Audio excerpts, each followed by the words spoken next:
Hello ladies and gents, thanks for joining me, and just getting a party set up so Jordan can join in, and then we'll get this underway. So what you're joining me for today is the Next Generation Race of Winners, Season 16. As you'll know from previous years, this is where the winners of all the series sort of come together, and yeah, I'm trying to find Jordan, but I can't find him. 1 minute. PlayStation's been there we go, found him. So now live, let's have a look, talk you through the order. Okay, let me just get the link sent out because I've got to post this in quite a few places, so you might just have to bear with me. My channel. Cool beans. If you're in the chat, I'll come and say hello in just a minute.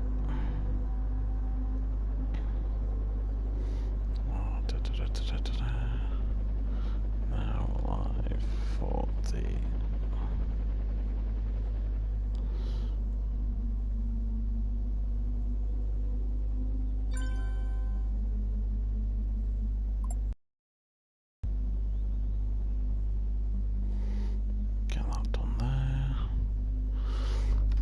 waiting for Jordan to join in. Let me know if the sound levels are alright. I know you can't see anything other than a blank lobby screen right now, but that's kind of on purpose.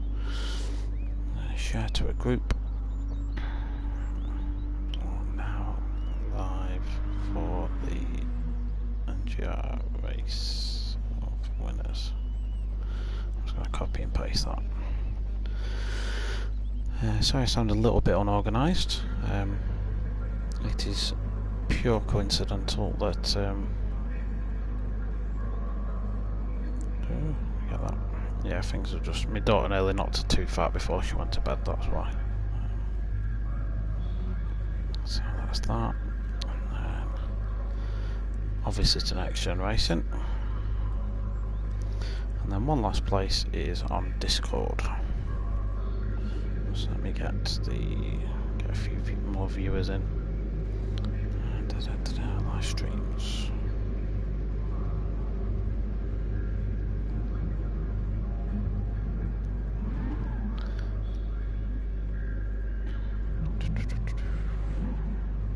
Don't know where Jordan is. Jordan's meant to be joining me.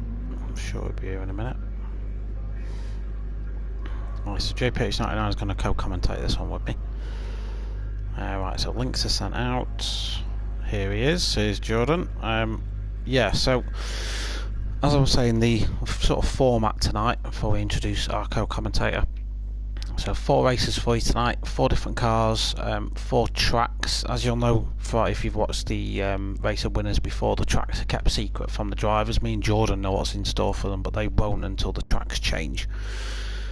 So we know the cars though. So the cars are the Honda Civic Type R, the Red Bull X2014 Junior, the Group 4 Mitsubishi Evo, and the Group 2 Honda Epson NSX. So very, very, very different types of cars. They'll have specific tyres as well, and we've got no tyre wear or fuel depletion on tonight as well, so that just evens the field a little bit more.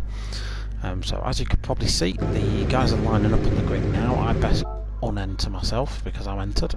Jordan, who's now in the commentary booth with me, is going to jump in the safety car and lead the field away in just a minute. So what this is in aid of, ladies and gents, is well, you should know by now that we sadly lost Sir Sterling Moss today. He had a good innings, 90 years old, born September 90 years ago. Probably one of the most prominent sort of racing drivers that there will have ever been. Probably regarded as the greatest driver never to win a world championship as well. Probably sort of raced from late 40s. Entered 529 races and won 212 of them, including 16 Formula 1 races as well. Back in the early days of Formula 1 as well. It wasn't as easy to win a race as it is now. So we'll get the formation lap underway. Let me just comment on.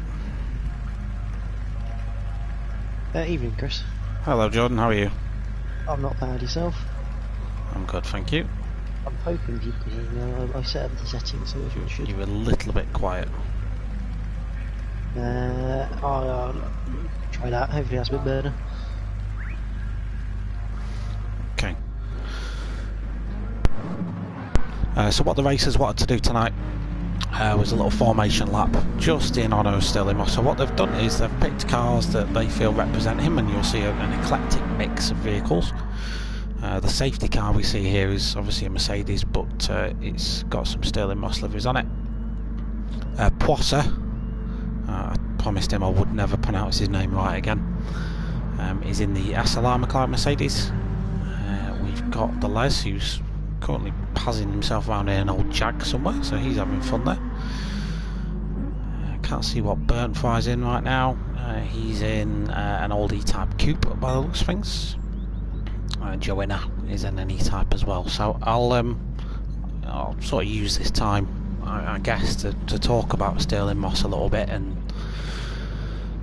the life he led, because I think that's what we know him for. Obviously, if I was to talk about his racing career, it'd take more than the length of time than it would for these guys to get around the laps. Pretty much raced from like late 40s to early 60s, so a good 20 years. Back in the old days, they completed many races in one day. Was a big fan of British cars.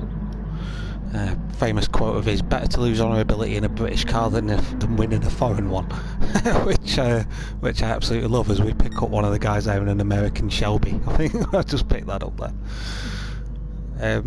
He was a bit of a rally driver as well, so he won the Coupe d'Or for 3 consecutive penalty-free runs on the Alpine Rally.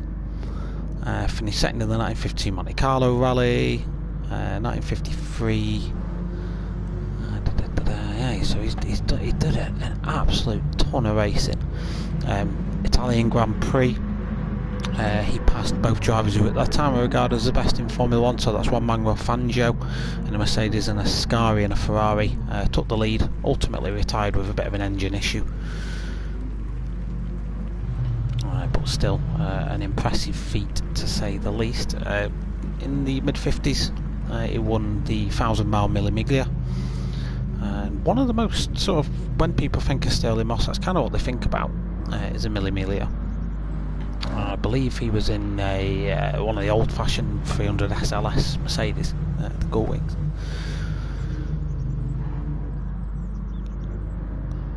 Jordan, did you want to say anything while you lead the field around? But obviously, Mercedes-Benz, he drove for them in Formula 1, so hence why you've got a Mercedes-Benz safety car. I know there's a DB3S, I believe, in the field. There is, somewhere. Which Sterling Moss, I believe it was 1956. He piloted a DB3 RS to second overall, first in class in the 24-hour. I don't think we've got a D-type. I don't believe, because they are stupidly expensive on this game. I haven't seen one flying about. But he also competed in that in the 24 hours. Unfortunately, DNF'd. But nice array of cars though. Yeah, and it's good to see them do it. They like to do this in their own little way. These guys, it's something they all got behind very quickly. It was last minute because obviously we only lost to Sterling Moss today. So this has all been thrown together a little bit last minute. So what the racers are going to do after this is they will retire back into the pits. We'll do a bit of a room settings change just to get things back underway again, and we'll change to our first track and car combination. And that is the nice little tribute lap there completed. Thank you everyone for doing that and getting involved. Really good to see. We get some lovely shots of all the cars coming down the start finish straight.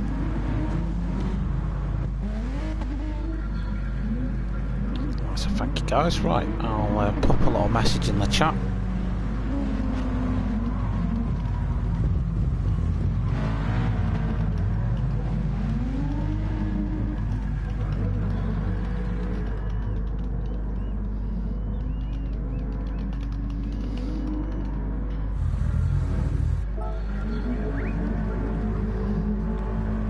Okay, so I'm just going to introduce our first car and track combo, which is the N300 Honda Civic. Let me just get your spreadsheet that you very kindly made for me. There we go. Okay, so I'll not do the track just yet because racers will be watching this and I want to leave it as long as possible. So N300, bop on. Tyres are sports soft. I'll just check tuning's prohibited, flag rules on, yeah, everything else is good for that, I'm happy. So first track, nice and easy one. The drivers are going to take on a very familiar track to them today, which is Dragon Trail Gardens. So similar to the, there we go. So similar to the seaside layout, but they should be quite familiar with it because it's a track that's used quite a lot. It's a very nice track to use. The Civic should be quite an easy car to handle as well. In terms of format, the 4 races that we do will have 5 minutes qualifying each. They'll then go straight into a 15-minute race. Points will be awarded for each race, and Jordan will be updating a points standings tally as we go. So we should start to build a picture after a race or two as to how things go. Jordan, is there a point for fastest lap and pole position? There is no bonus points, it is purely race positions for the race of winners. Okay, perfect. Okay, so there we go. Yeah, you've kindly posted the link in there as well for me. That's good because that's one thing I'd forgotten to do. Yeah, we're missing a driver tonight, which is Tino, but I'll go through the other drivers in a second. Should we give them time to warm up, or should we just jump straight into qualifying? We'll give them a couple of minutes, just to, because the old cars do tend to mess with your heads a little bit. Burn Photo is absolutely flying off. Weirdly enough, I was just watching him. So he's got a bit of getting used to. Cool. Right, so let's just quickly talk you through the drivers and what brought them here today. So Burnt Fry, that we might as well just do it in the order that they're in now. So Burnt Fry, he is here because he won the Mitsubishi Evo Support League that ran alongside the Siroccos that we commented on. A very familiar name to the channel is the Les, and that is because he won the Sirocco Cup. So the Les will be familiar to you all. Graham Reed, probably slightly less so. I'm trying to find his name on my spreadsheet. There he is. He came second in, I want to say it was the Minis. Let me just scroll that over. So Graham Reed in the Pro-Am Minis, I think it was. Podomat Pot, I'm guessing this is the GT3 League because he's always in here for the GT3s. Winner of the GT3 Pro Class. Yes. Podomat Pot in for that one, and we know Podomat Pot on the channel, and Dark Smoke, who's normally in this with me, is an avid Podomat Pot supporter, but unfortunately Dark Smoke has got other commitments tonight. MRC Bobby here, by virtue of being second in the what do you call it, the Sirocco League, he really enjoyed that, I think, and I think he's eager to try out the minis next season. So we might see him again on the channel. NGR Jambu, defending champ, one last time out, dramatic final at Spa. Anyone who watched it last season will remember the last lap battle he had to take victory last time. I will also add for Jambu, he did also win the Pro-Am first one. He did as well. So if anyone's a one to watch tonight, it is Jambu. Ollie O'Neill. Just load my thing up because my phone keeps locking on me. So Ollie O'Neill got first in the Mini Cooper Pro-Am, so he'll be interesting to watch. TNR Philo, I've seen his name about a few times, and he's here because he came Pro second, second in the Pro League.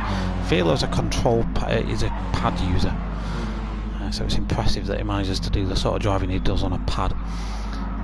Pad 46, another familiar name to the channel, he came second in the Evo League. Cutler, again another familiar name to the channel, won the Pro Lobby in the Mini Cooper series. Poisson. Where's Poisson? Actually, I can't find him on my list. Mazda TC. Mazda. That's why he's not on my list. Because I didn't have the Mazda guys on here.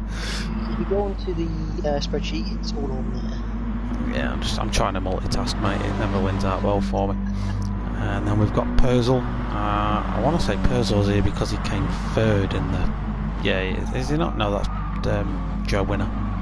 So this guy came third in the Pro-Am. Purcell is... Where is he? Second in Group 3 Pro-Am. Second in Group 3. Ah, yeah, there he is. Fred Baker, of course he is. Pot at pot, as we've just seen, and Bigsy, the last one to talk about. Bigsy came second in the Mini Cooper Pro League. So let's get qualifying underway, because I'm sure these guys are impatient now. So let's just exit that, and we'll get qualifying underway. Everyone's entered up, yeah, perfect. Let's get the qualifying going. So we've only got 5-minute qualifying sessions, but it's good enough for a couple of laps. The lads don't have to worry about the tyres going off or doing any fuel burning, nothing silly like that. They can literally just go all out at it. Are you familiar with Dragon Trail Gardens, Jordan, or do you want me to do the little track guide as we're doing out there? I've driven a few cars around here. It's a really interesting track. I'll let you do this one though. Stuff, so let's find someone who's in clean air. Burnt Fry is the first man out of the pit. Burnt Fry. So actually what we'll do is we'll do his first fast lap. I'm sure he'll love that. So Dragon Trail Gardens, a fictional circuit on Gran Turismo. It's not one you can drive in real life, unfortunately, which is it's quite handy, because there's some sausage curbs on here that would absolutely send you to Narnia. And I don't quite think the safety standards of the track would meet FIA approval, given that you've got a sharp hairpin here and a barrier about 4 feet away from it. But never mind the less, as Burnt Fry just gets that Civic a little bit back-ended. He's had trouble with that corner quite a lot, hasn't he? It's a difficult corner, that one, in the front-wheel drive, because front-wheel drives tend, for some weird reason, under brake and turning, it tends just to push a lot more than you would expect it to. So I'd expect a few drivers to go wide down the first few attempts, just getting used to where to brake, and probably just trying to make sure they brake in a straight line for it. Yeah, and also like ABS might have a factor in this one. And the tyres, because they are running sports, not racing. Yes, so these aren't the racing tyres, these are basically road tyres that they're driving on tonight. Just a few mentions in chat. So Burnt Fry's in chat, we know he's driving, we're watching him now. James Harbin, nope, it's a salt-free zone tonight. Can't shake the cliche. Thanks for popping in, my man. I know you've got a busy night of stream hopping tonight, but I appreciate you stopping by. And Mad Marshall, good to see you in the chat. Right, let's jump on board with Mr. Burnt Fry, and we'll talk you through a lap of Dragon Trail. So the first corner is a long sweeping left, so you want to get your car on this curb a little bit, look for the sign, dab of the brakes, and just basically coast the first sort of 50% of the corner, then back on the power, straight into the chicane complex. You're looking to carry as much speed through the left-hander, but set yourself up nicely for the right. You see, Burnt Fry's just probably dropped it a little bit wide there for my liking. That's, as you can see, buggered up the next corner for him. Then you've got a long run down to the hairpin. This is probably going to be the best overtaking opportunity on the track for a lot of these guys. So you would need to stamp on the brakes about 150 metres. Use the engine braking as well to slow the car, which Jordan's doing very well. Very nicely taken this time round. Back on the power as soon as you can. Don't forget, with it being front wheel drive, that front end is just going to want to flop out on you, and not the nice flop out that some of you are used to. The little kink there leads you into quite a flowing chicane circuit, but you just need to set yourself up for the second corner before you even take the first one. It's quite weird. Then you've got the half hexagon.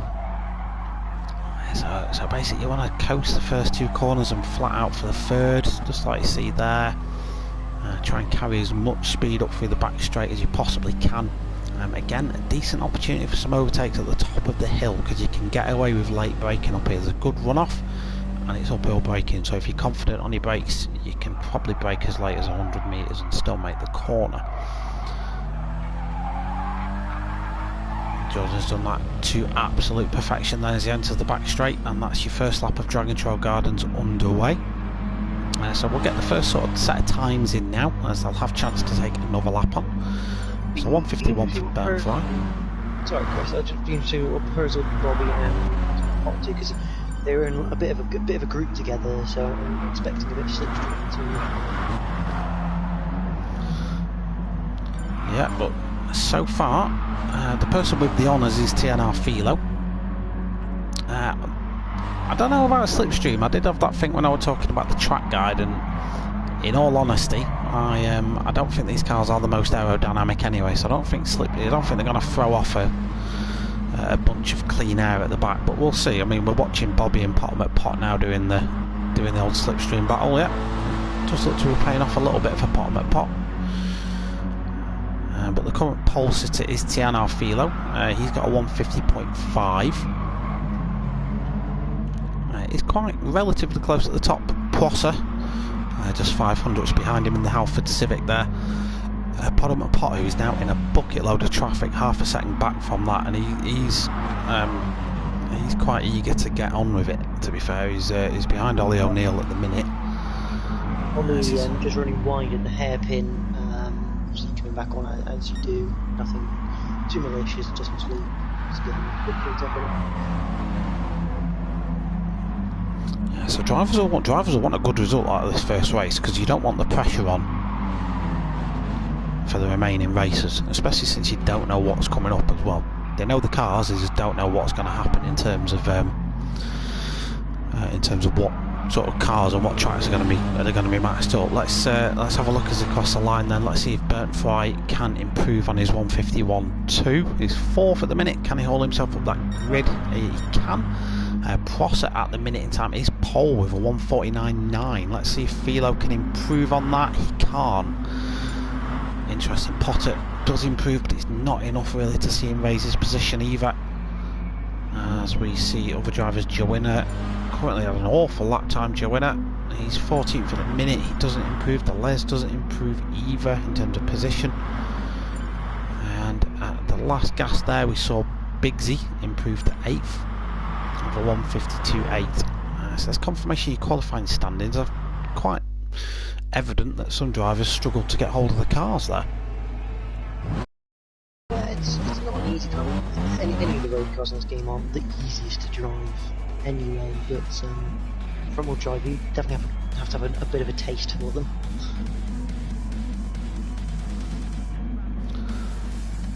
So 15 minutes ahead of you, Dragon Trail Gardens, first race of the Next Gen Racing Race of Winners Season 16 gets underway, and away we go.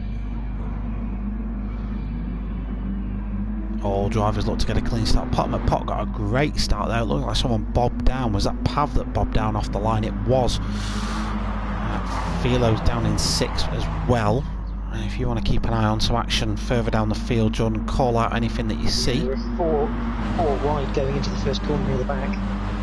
Runs race between Cutler, Ollie O'Neill, Perzel, and who else is that behind him? That was Jambu as well. Jambu at the back of the moment. So the reigning champ, stone dead last. Of course, we have got a lot of racing ahead of us tonight, ladies and gents, so it's not the end of the road for Jambu. As we see Prosser go defensive into turn 1, Burnfry has to sort of get out of that one. Bobby's outbraked himself as well. Potter's got a great run out of the hairpin up to 2nd.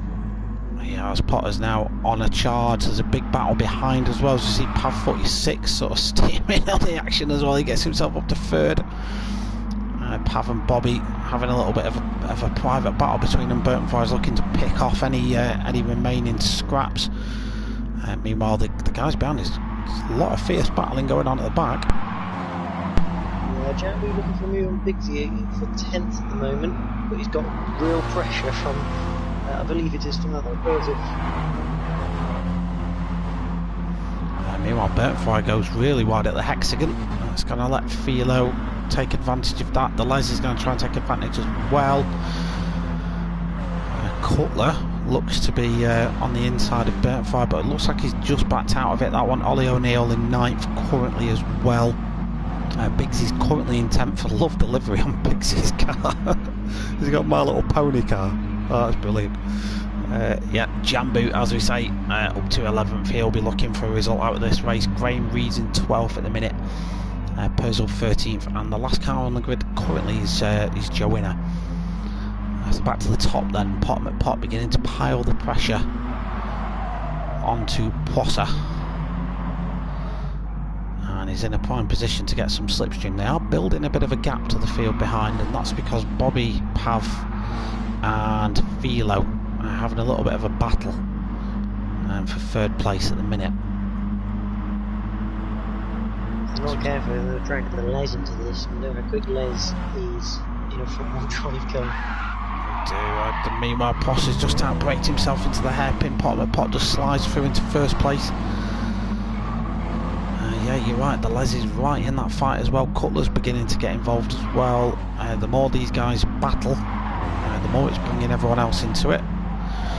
Ollie O'Neill and Burntfire side by side through the little chicane in the middle of the lap. Looks like they might be going free ride there with Biggsy jumping on the action. So far, Ollie O'Neill's got the inside line for the hexagon, so he should be fine. It always reminds you of Istanbul. Oh, just saw Pav get a little bit of a nudge there while he was battling with the Les. Burntfire down to 10th. Biggsy managing to be opportunistic down the inside of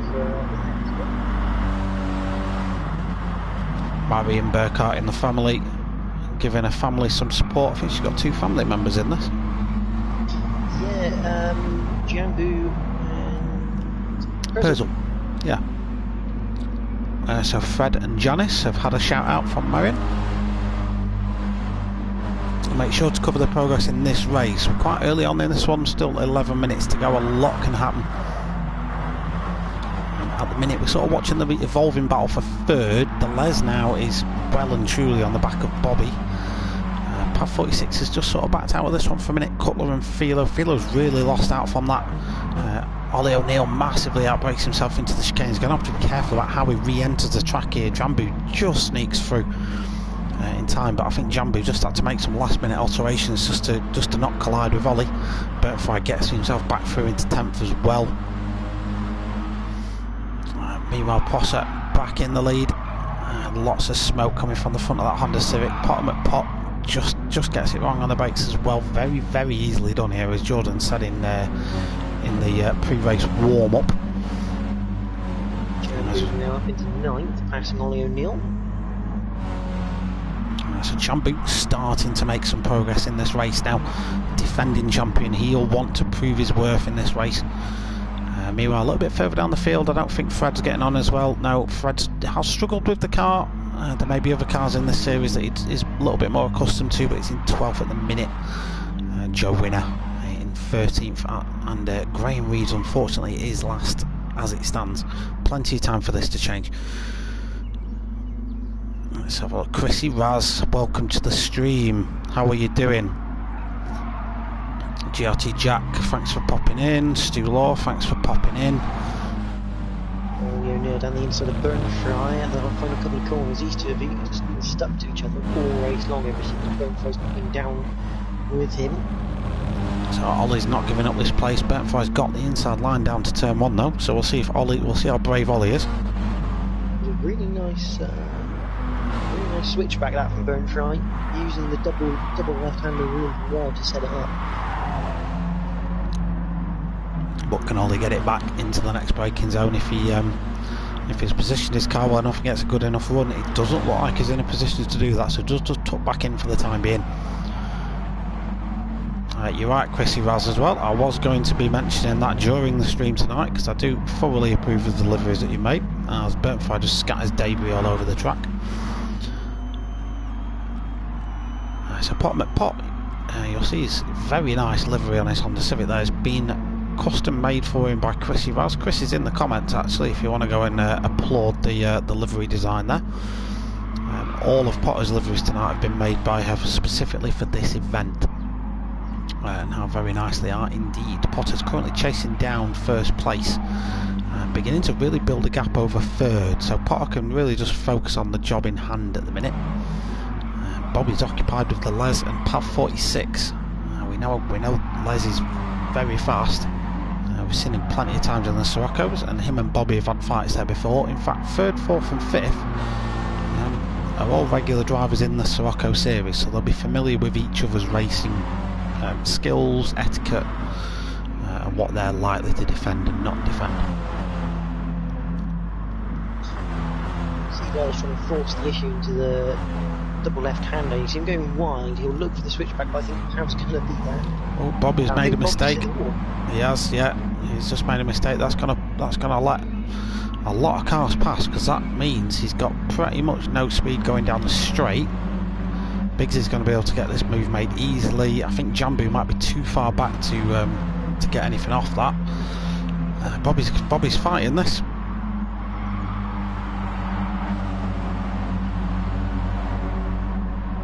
Because it's worth saying that a lot of these guys won't be used to the way these tyres grip. That's why you're seeing a lot of understeer and stuff.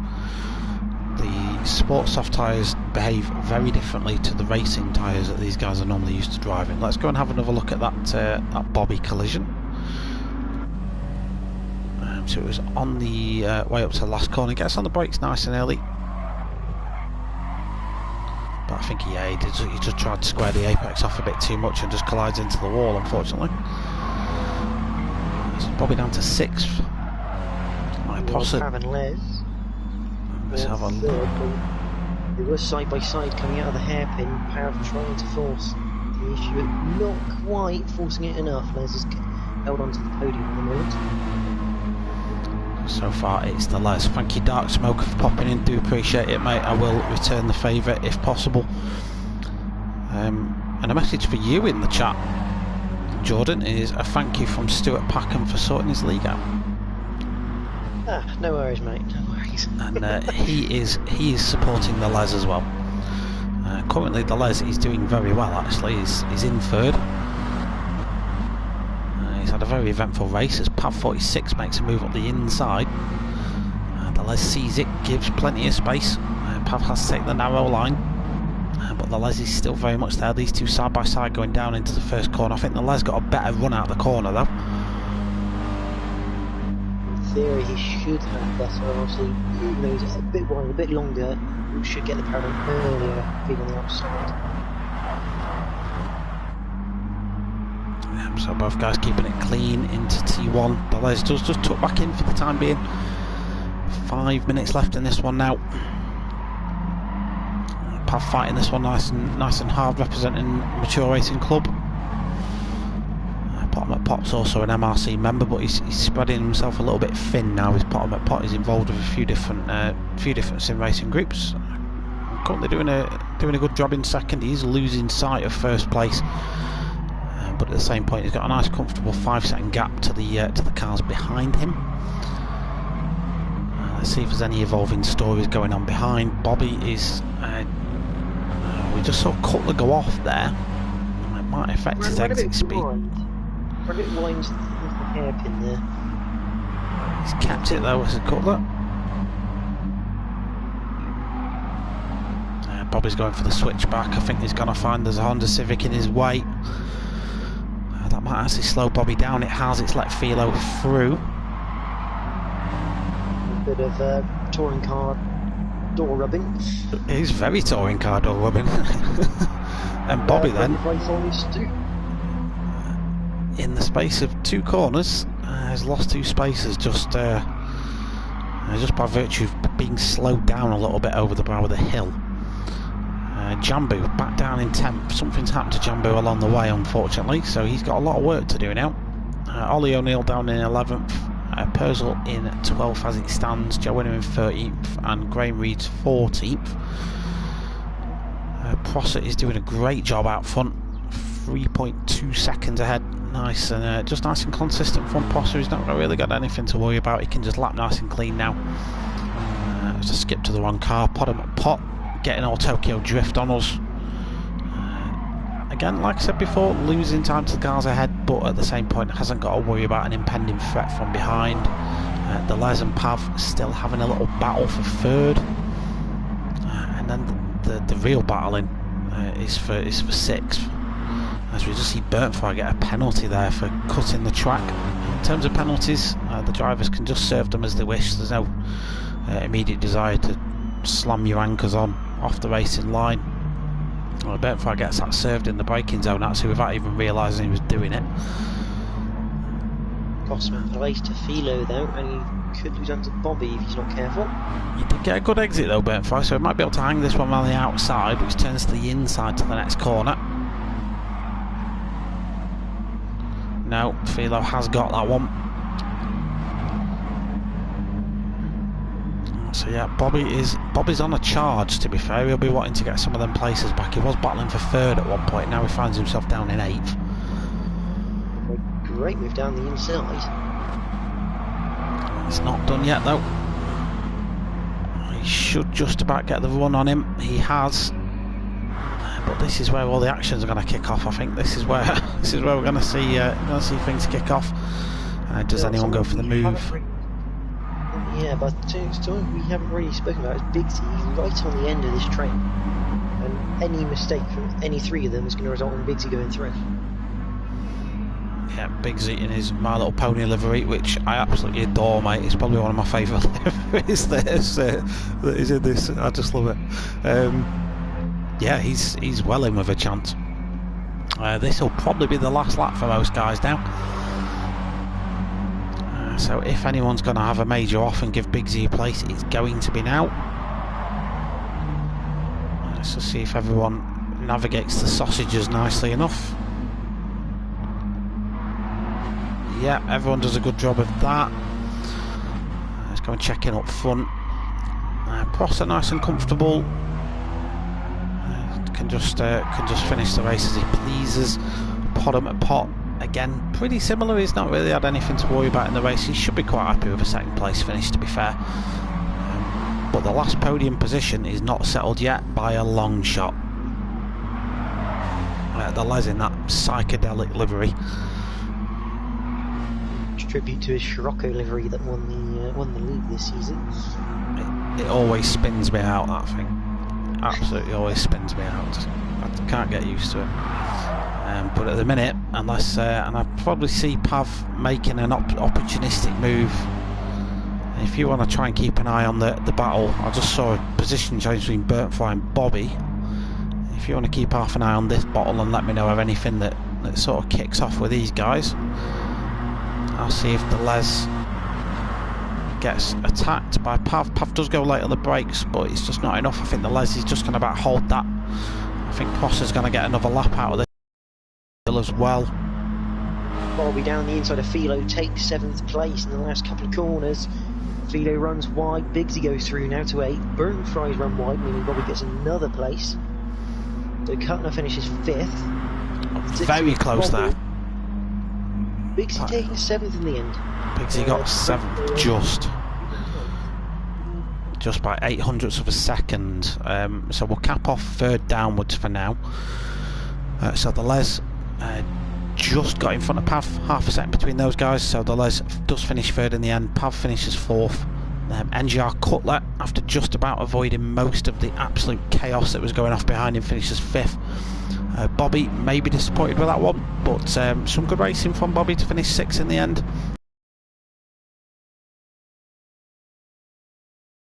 Fighting Philo, 8th and 9th respectively, probably a little bit disappointed in the outcome of that one. Defending champion Jambu finished 10th.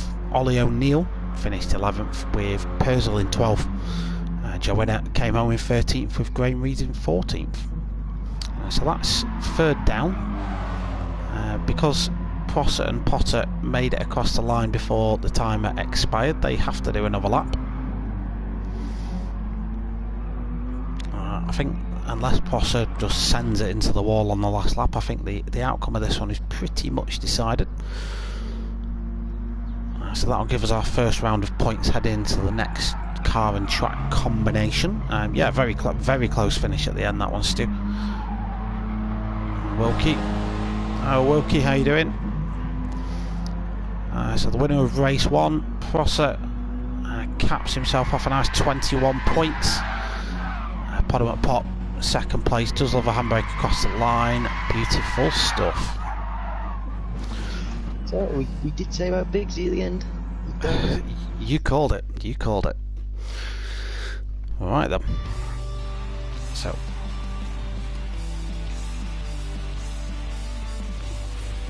Prosser not only got to the pole, also came over the fastest lap and won the race as well. What was going on there? There's some next level glitching going on this circuit. Right, so we're going to do a few minutes break now. I'll just quickly do the points. Let me just give them a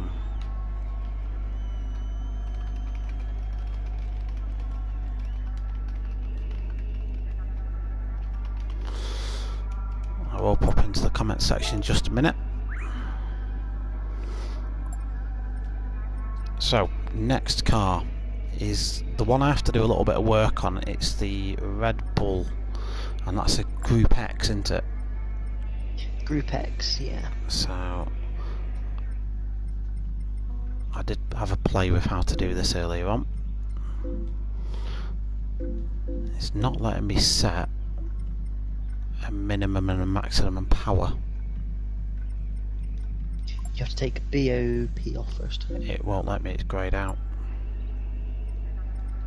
You should be able to do max power and weight. Nope, greys it out on Group X. I'll just have to check them manually,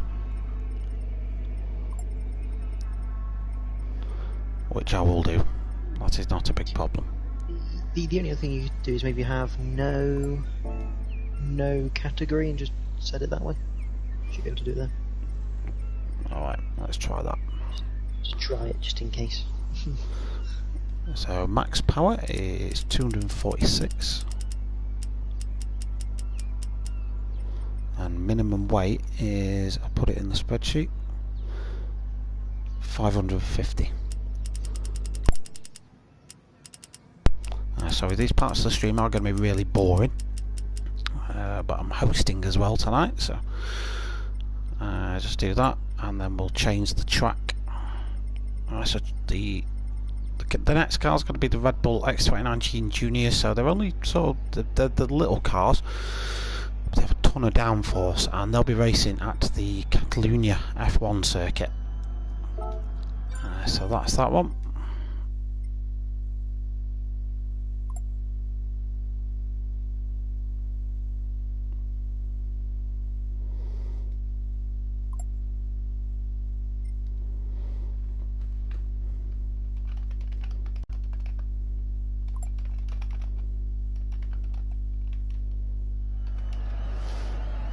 So I'm just reminding the guys to be nice to each other. So Red Bull X2019 Junior. X2014 Junior. Oh wait, it's 2014. Sorry. No, that's fine. The X2019 is the newer standard car that GT brought out, and it's, I think, worse than the X2014. I think it's slower. Really, really weird. Yeah, so we see the guys readying that up. I have set restrictions on the power and weight as he saw, so they won't be able to, because it's Group X, it doesn't have a balance of performance, because it's just a group for random nonsense. So what they can't do is tune these cars to be faster than they should be. So these are the cars in question. Very weird looking things they are, but they're an absolute hoot to drive. Very lightweight, only 550 kilos, 246 brake horsepower, which on its own doesn't sound a lot because we're used to ridiculous horsepower numbers. But if you think your road car, if you've got let's give you an example. My Skoda Octavia's got 307 horsepower, but it weighs the same as a small Planet, and that's a fast car. These things weigh 500 kilos. That's nothing. I leg press not much off that, and they've got 246 brake horsepower and a load of downforce, so they're rapid. So the guys are just getting a little bit of a warm-up. We'll start qualifying in, I don't know, 2 minutes, 3 minutes, and we'll get underway. So just getting everyone readied up. Everyone is ready. They're all in the right car. Perfect. Okay. So same format, ladies and gents. 5 minutes qualifying, and then we'll have a 15-minute race. And as the evening progresses, because we've got 3 races in total, we'll start to build up a picture of what the points are like. And trust me, by the last race, loads of things could happen. If anything like last season, about 7 or 8 people could have won it if different things happened in the last race. It was really strange. How were the 2 races winners that next gen do? Obviously, they do one on GT Sport here and obviously on Project Cars 2. This is actually the easier one. Out of the 2, obviously not for pace, but for actual practice, because obviously on GT Sport the guys get to know the cars, they're into their deliveries. Yeah. On Project Cars, you don't even know the cars, you literally turn up on the night, and you get given what you're given at the time. But they don't know what they're practicing for either. Correct, but they will get touch of practice in the cars just to get used to them. Yeah, they'll have done laps at random circuits and probably tried to play a little bit of a guessing game. I think the season before that they got to know the cars and tracks, but not what combination it would be as well, which I think was a bit of a feedback that, look, that wasn't enough, I don't feel, and let's get this proper messed up. So all drivers on track now. Qualifying starting now.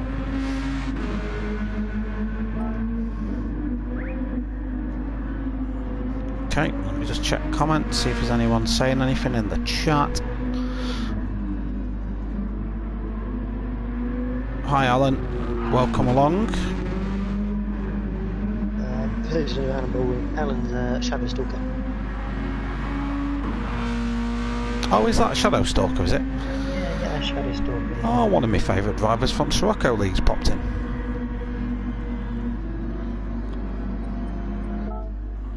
Right then, so qualifying underway.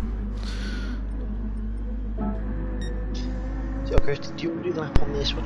I'll do the laps on the last 2, because one of the circuits we got left is one of my favourites. Got you. That works for me. So don't expect me to know the corner names because they're all in Spanish and I'm not going to pronounce them. They're all in Spanish. They're actually named after various companies, actually. Yeah, I'm still not going to bother. I'll just call it left-hander, right-hander. Let's see if we can get in the... Yeah, we can get in the... We can do this view. So we're now on Pross's visor cam. In fact, we'll come back to that and we'll do it on his fast lap.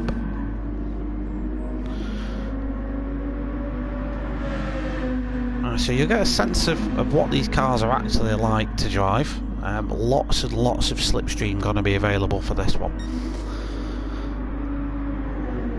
So I'd say Catalonia is probably one of the more boring F1 circuits. It'll never be a Paul Ricard, but it's probably not the most entertaining F1 circuit there is. No, not for F1, but for these things they should become quite good, because it's quite a wide track and the corners are fairly quick. Lots of options for switchbacks in these things. And I drove these things in the League ones. Brilliantly grip up so much. We've never had a league in these. Yeah, I've done a league where the winner chose the car for the next track. These were one of the picks that got chosen. Interesting. It's a formula you'd never dream of.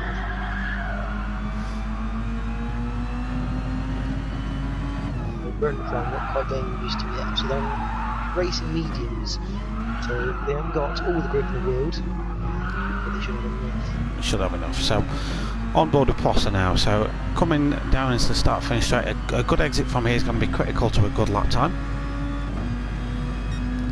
And then you basically smash the hell out of the throttle all the way down. You kind of go over a little crest. This braking area is downhill, so you need to be very careful.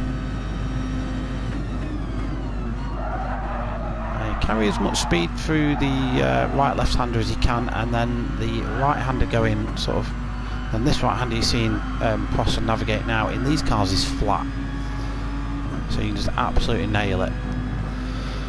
Use the bridge as a rough braking point. Long right-hander, the tyres are absolutely hating life at this point. A short little dash down to a left-handed hairpin. Drivers will stamp on the brakes, trail brake themselves in. Prosser's just got that just a little bit wrong. And then we go head downhill. Pretty much a 90-degree left-hander, immediately followed by the track switch into an uphill variant into a fast right-hander. Past all the adoring fans at the grandstand, again flat in these cars, holding fourth until you're on the straight, and then the tightest corner on the circuit. The hairpin again looking for that bridge as a braking point. Riding the curb in second gear just to curb the wheel spin on your exit. Take a lot of curb over the over there. Just a second. I think he's going down in second there just to get the rotation on the car. And then just be very mindful of those sausage curbs. You see Prosser just about nailed it into that. And then you can run the car wide there. Again, down onto the start finish straight. And this should be a good lap from our pole sitter last time out. So 1:45.5 for Prosser. Purcell a 1:46.2. Jambu 1:45.8, so 3 tenths off pole at the minute. Cutler brings us a 1:46.6. Philo 1:46.7 for him. Ollie O'Neill 1:52.5. The Les 1:46.5. Good time from the Les. Time's really starting to pop in now. Bobby sets a 1:44.5. What a move from Bobby. Got a 4-car slip, had a 3-car slipstream ahead of him going into the final corner. So he basically had just a massive block of clean air ahead of him. But that shows this race is going to be a lot about keeping with drivers, because the slipstream around here in these cars is going to be, you've got to stay with the cars ahead of you. I think Pav made a mistake on his outlap there, and he's not going to go for another lap. So 1:46.2 is all we can expect from Pav, I'd think, at this minute in time. We'll be looking to see if Prosser can improve. Let's have a look at his split time as he comes down into the end of sector 2. He's improving, but it's not enough. He hasn't got a slipstream. He's gonna have a big job on to improve without a slip. Jambu does improve, potentially could jump up to that front row of the grid. We could finally see Jambu in his element.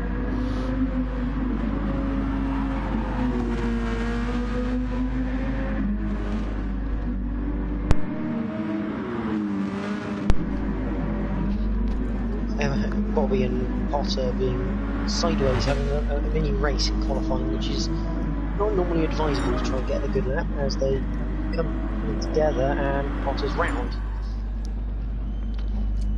Wow. So Prosser 1:40, just 2 tenths off Bobby then. I don't think Bobby's going to end up improving, but Jambu 1:44.9 from Jambu in the end, and Purcell 1:44.8.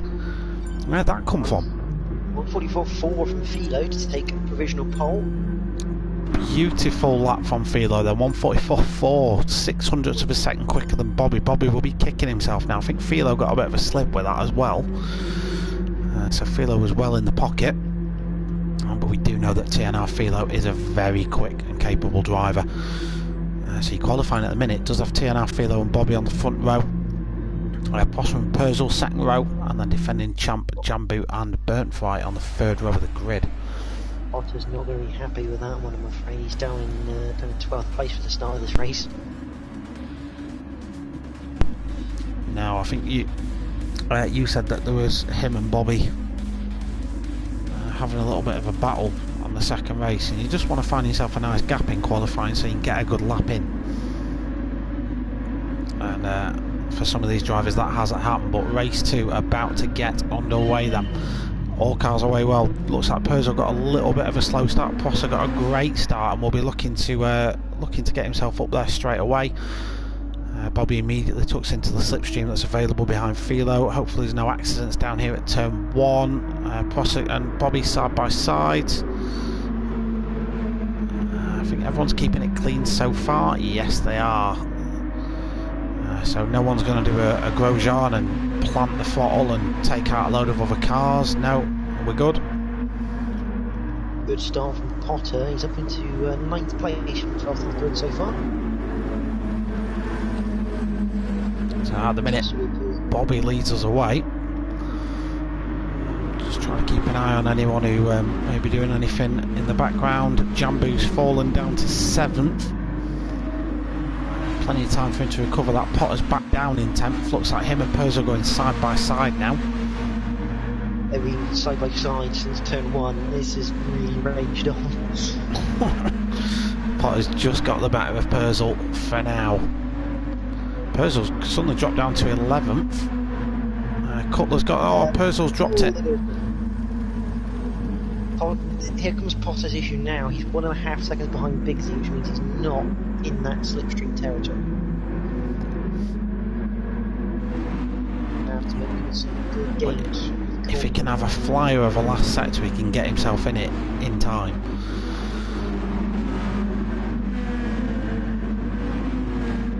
Very interesting. Let's see how that goes on. Meanwhile, the battle for first raging on. Bobby and Philo.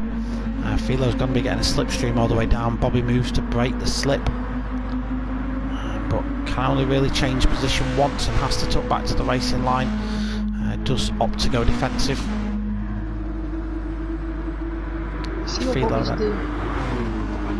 It's a very Rob Huff-like defence. He looks, makes a very slight adjustment, and then decides actually he's not going to have a chance here back to the racing line to keep the speed up. Very, very nice defending. He's done a lot of defending in his lifetime as Bobby, so he should be quite used to it. Just coming back to what you were saying about Potter earlier on, he has managed to reduce the gap to Bigsy now to 1.2 seconds. So he can start to reel in the field ahead. I'm quite interested to see what's happened to Purzo though. Purzo's right down at the back now.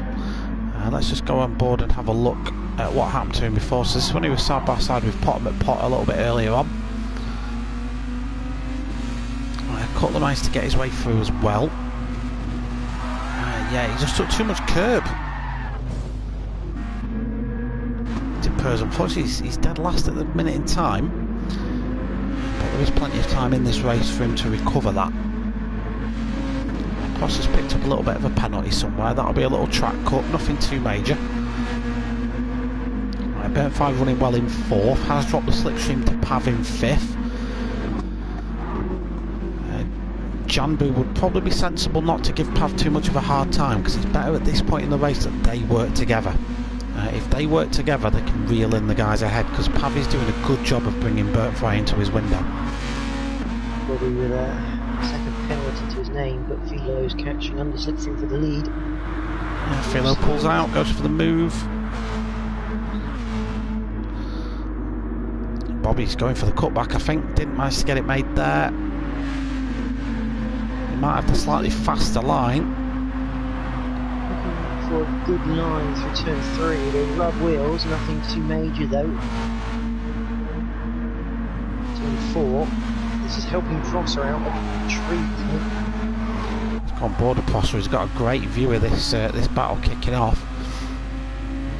I see what Bobby was doing there. He was going for the optimal racing line rather than the best attacking line, and just going for pure speed from the corner. And you can see there Prosser's beginning to drop Burnt Fry a little bit. Prosser's treated to a great view of the top two battle kicking off, and he's in a prime position to pick up another win if these two carry on. Meanwhile, Jambu up to 7th then. Bigsy making a slight mistake through turn 9, the right hand over the crest, and Potter takes no hesitation in taking the place away from him. He will say thank you very much, I will have that position.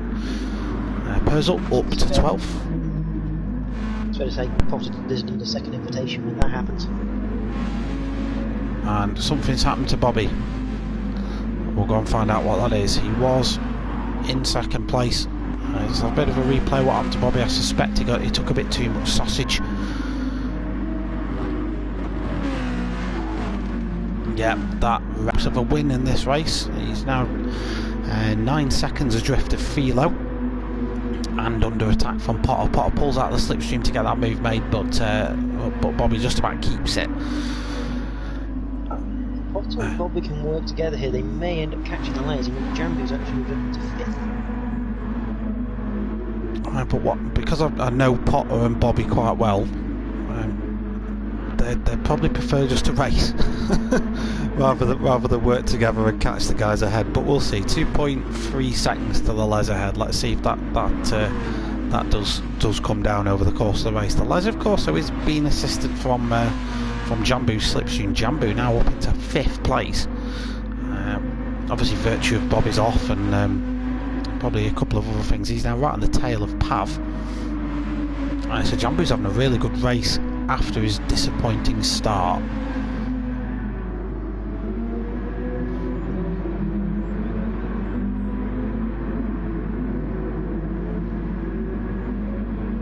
Philo now with a slow down penalty, 0.3 of a second to lose there for the leader. Yes, Steve, you might notice I said he took too much sausage on purpose, mate. I wanted that immortalised in internet history forever. Yeah, that penalty should be too much of an issue for Philo just to shake off. He can probably just coast into a corner and get rid of it quite easily. The top 3 breaking away then. Pav isn't managing to reel Bert Fry in at the rate he'd like, and I think Bert Fry is getting a slipstream from the guys ahead, so he's basically getting sucked along.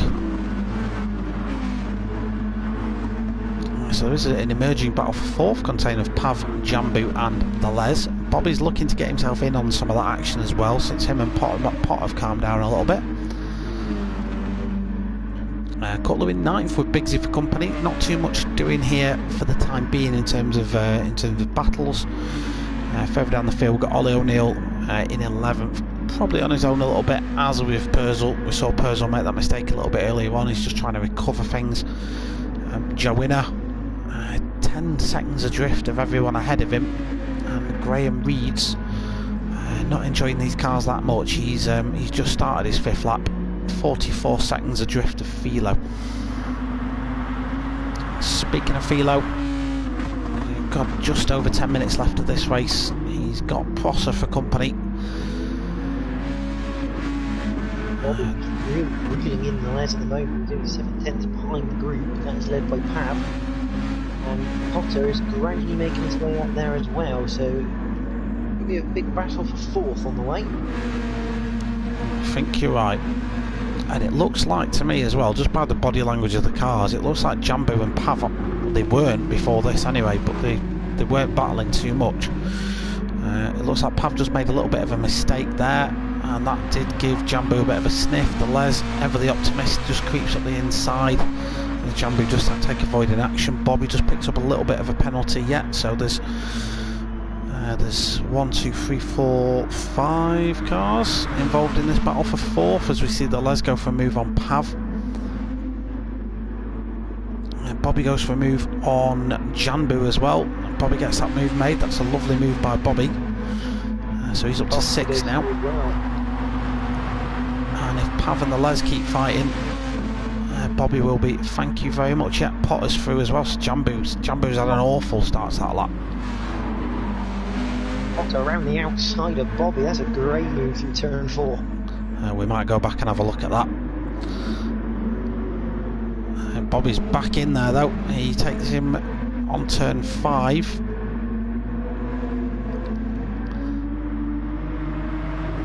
This is where the action is in this race, ladies and gents. The battle for 4th currently being won by the Les. I don't want to take my eyes off this to go and replay that move by Potter, but I feel we need to do it justice, so we'll just see this lap out and have a quick look at it. I'm having on the inside of the hairpin. Looks like he's just about got that one made. Bobby didn't get there in time. I think Bobby was hoping to make work of the Les as well, but a great move by Pav. Bobby's just there, like, waiting. He's basically letting them do the work for him, let them do the battling, and once the gap opens, buy your car down there. It's a sensible and good way to do it is to go side by side down the main straight. Meanwhile, I just want to jump and have a very quick look at that move that Potter made on the outside of turn 4 at the start of the lap. So side by side going into turn 4. Yeah, Potter just stuck that on the outside and got it made. That's a lovely move. Of course, Potter very much accustomed to downforce cars, given that he drives GTs most of the time, so he'll be used to the downforce levels offered. Just Bobby up into 5th now. 2-1, a bit bombing margin, but nothing too serious.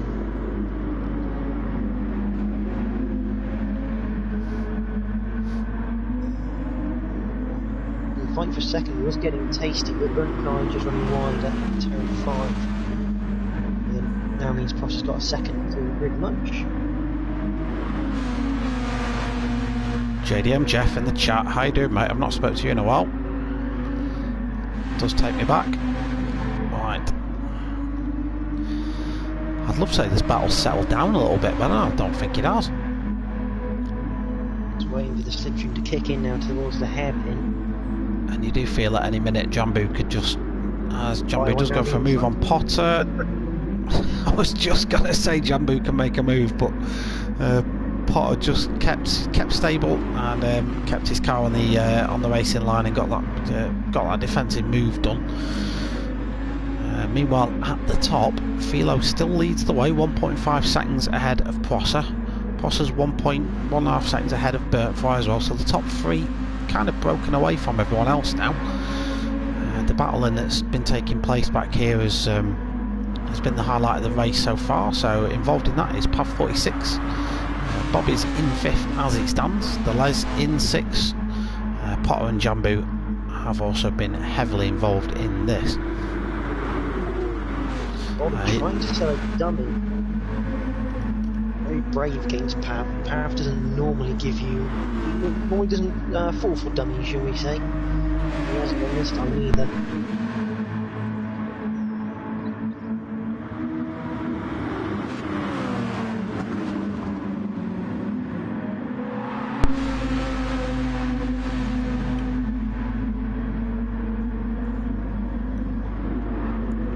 Oh, the Les on Bobby.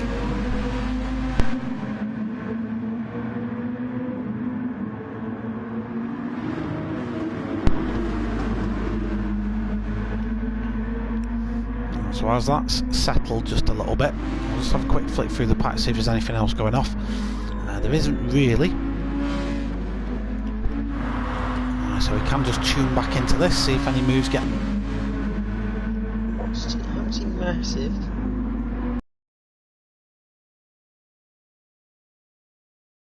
Pav is now getting to the point where he's out of the slipstream, but it won't really help because there's four behind. Sure enough on it. Bobby's running a bit wide out of the chicane, that might give him a penalty.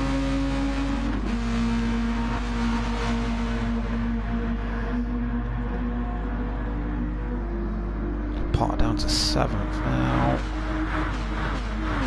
So last lap for a lot of these guys. If you're going to make a move, you make it move now.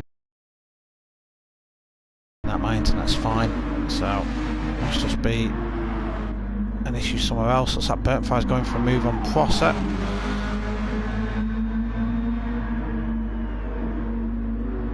So Burntfire's now up into 2nd place. I don't think Prosser's going to let that slide though, as he tries to stick it on the inside in turn 5. If you don't mind just keeping an eye on the battle for 4th. So this is the driver's final lap. So Philo winning this one as it stands, just a couple more corners to go for him.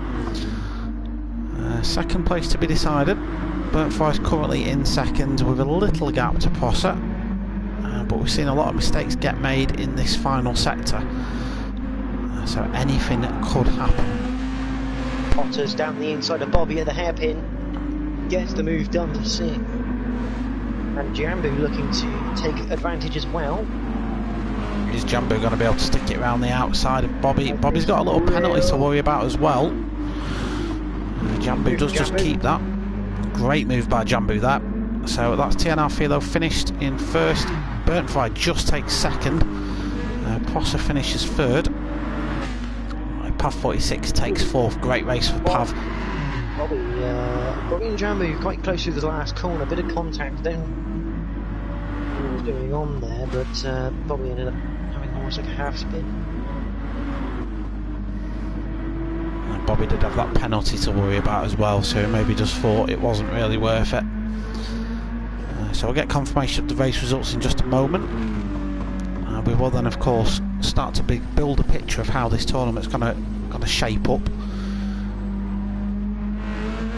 and then we'll get over to the next track. See, it's a bit of an oddball one. I'm not going to lie for the drivers. The next one. No, this one here. Yeah. It's a bit of an oddball one because of the juniors.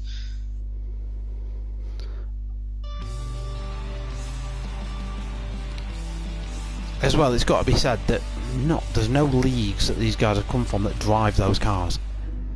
No, so it's not even in the way of similar. Yeah, they don't drive those cars in, and maybe that's something to think about going forward. Is structure the races around the type of cars that they would be used for. So maybe have a race in the Mazdas, a race in the Minis, a race in the Siroccos, a GT3 race or something like that, just to mix it up a little bit.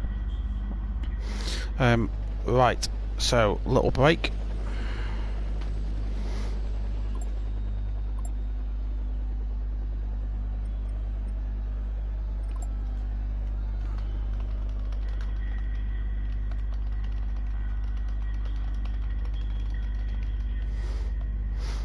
Okay, so Jordan, I'm assuming you're going to be doing the points. I will be. 10 mins. 10.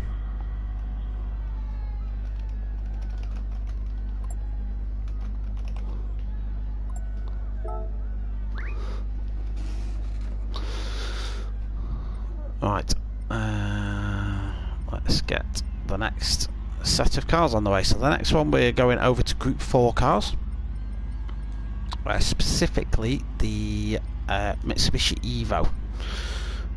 These will be raced on racing soft tyres, so the grippiest tyres that we're going to be racing tonight are these ones, and this should provide us with a bit more consistent racing because the guys will know what they're in for. And the next track that they're going to have is Interlagos, when I've found it. Quite possibly my favourite circuit in the world, Interlagos. I'm not going to go as far to say it's my favourite, but I do enjoy Interlagos. Spa's definitely my favourite.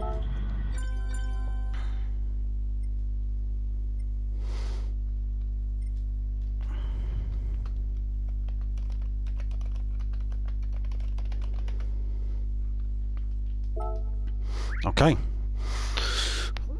so the guys are going to have a little bit of a break now. Jordan will be topping up the points, and they'll get a little bit of practice on this track. I'd say, if anything, this is the one that should produce us the closest racing.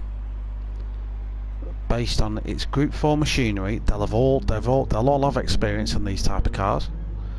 Yeah, Evo 4-wheel drive in Group 4 fashion, so should be plenty of grip. They do tend to understeer, have more of an understeer characteristic about them, but if they get into any trouble, should pull them out. Yeah, but at the same point, they've not really got many fast-flowing corners to worry about, so that shouldn't be a huge issue. They do handle quite well, the Evos. So we'll just watch Burntfry negotiate his way around.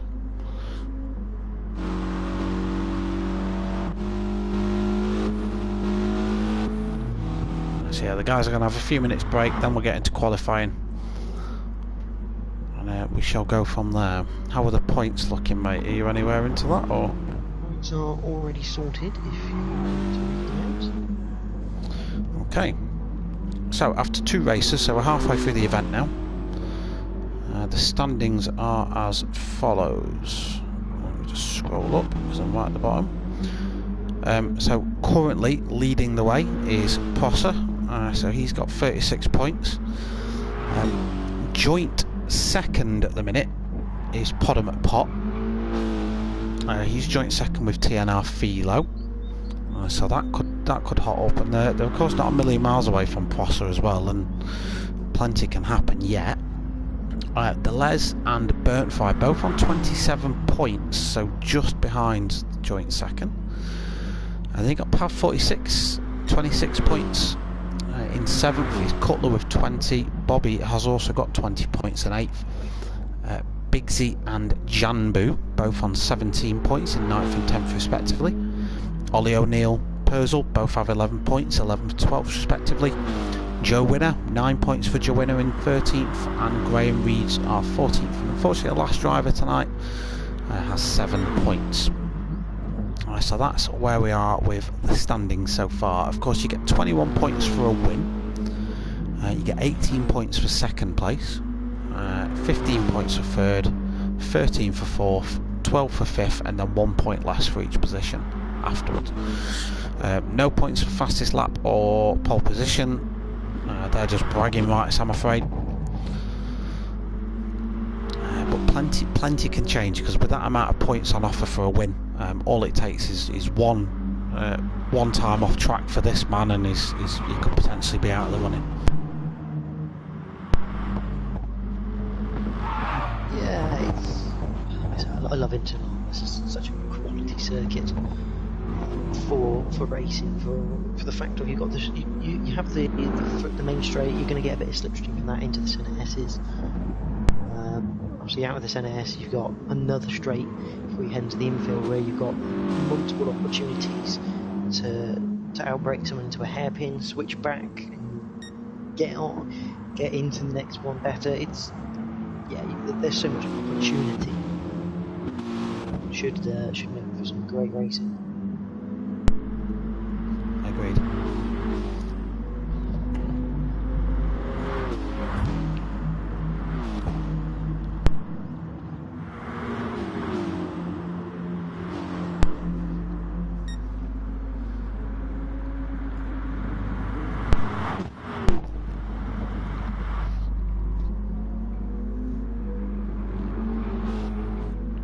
So just reading the group chat. Of course, not comments I'll repeat in here. Jeff, yes, I'm staying safe, mate. I'm staying safe. I'm indoors. I'm washing my hands, getting my daily exercise in. Don't get me wrong, can't wait for this lockdown to be over, but it's not the end of the world for me. 55.8 Billy, evening, mate. How are you doing? Thanks for popping in.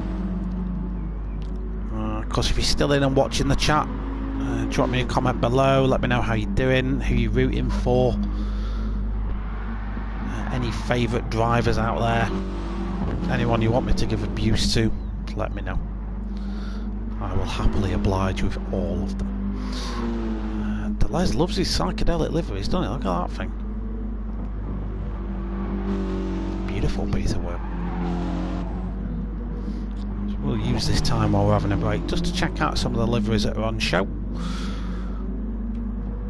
It's not all drivers are on track at the minute. Some are having like toilet breaks and so on and so forth. So they'll have been in the chairs for well over an hour already. And yeah, we'll just be needing to do other things for a minute.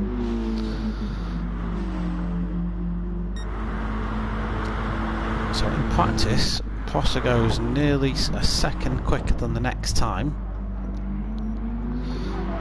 Of course, one favourite for me isn't on track at the minute. Is Potham at Pot. He's a very, very fast driver in a GR4. So if he can stick a good performance in practice, which he's just on he's on track now. Yeah, if he can stick a good performance in, then we should be good. Let me just see if everyone's ready.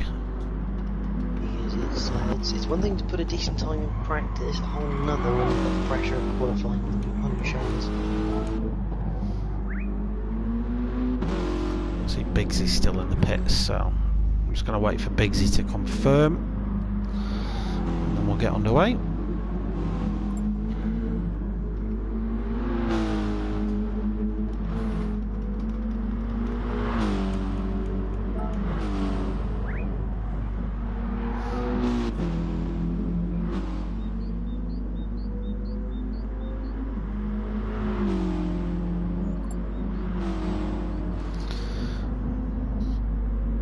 You're all legged up. What happened to Bob? Yeah, I think there was just a little bit of door rubbing, contact, call it what you will, in the last race. Of course, the standings that we give tonight are subject to steward's investigation. So if any of the guys tonight have any sort of complaints you want to raise, and of course we don't have live marshalling in these leagues, it is something weirdly enough we've been talking about tonight. But penalties can be given post-race for any unforeseen moves and stuff like that. So yeah, there could be they could change, but we'll give preliminary results tonight, and we'll see how it goes from there. Let me just check everyone's in. Yes, we do have everyone in and ready and in a car. They're all in the same car. Beautiful stuff. Let's get qualifying underway. Badum. So again, 5 minutes of qualifying, and what we'll do in a second when the drivers are out on track, we'll get Jordan to talk you through a lap of the circuit in just a minute. We'll have a look at some of the cars that go around the track first.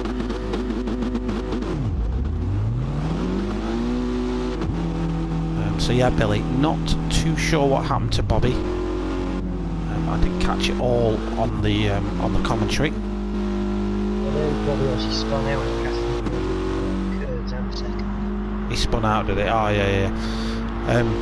Yeah. If you're on about that bit, he took on too much sausage, Billy. He couldn't handle the sausage, mate, and the sausage tripped him up. So yeah, unfortunately, he kind of undid his own race at that point, but then got himself involved in a huge battle for 4th place after that, and since he was that high up, the Les, let's have a look. Yeah, the Les is coming out now. So everyone's out on track qualifying. Have you got anyone in particular you want to jump on board with? I think Burnt Fry is leading the pack, so we can use him. Perfect. So let's jump on board. I'll give you bonnet cam, or roof cam as it's known, and I'll hand you over to Jordan. So it's I've had a request for you to turn your mic up, Jordan, if you wouldn't mind. I can try. I don't know how well it's going to work.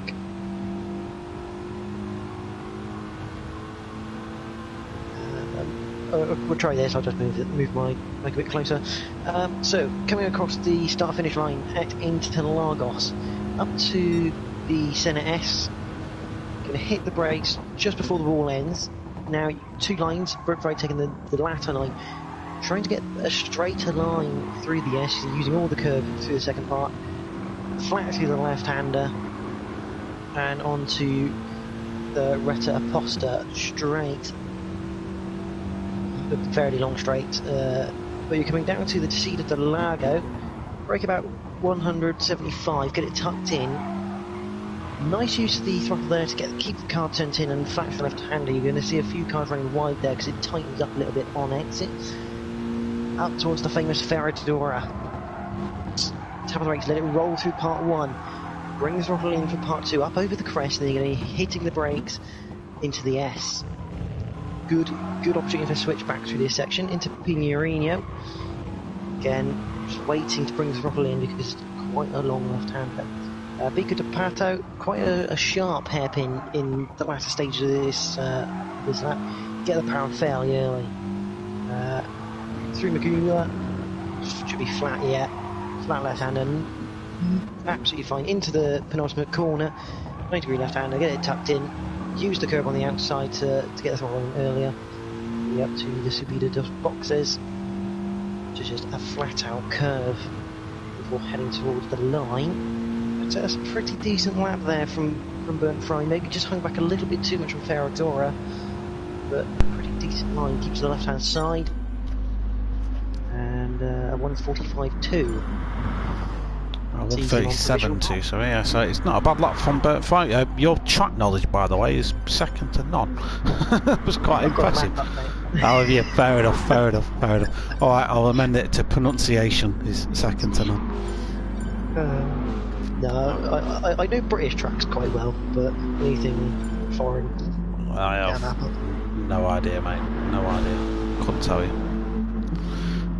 Good lap actually for Berkshire. It was my voice is a bit in order. I'm sure they'll let us know in the comments if it isn't. So, as the drivers have completed one lap, we've got Burnfire who's picked up a penalty on his next lap. So that's, unless he can get across the line in the next 40 something seconds and start another lap, he's kind of out of luck. Be hard to do, especially coming out of bigger Depato.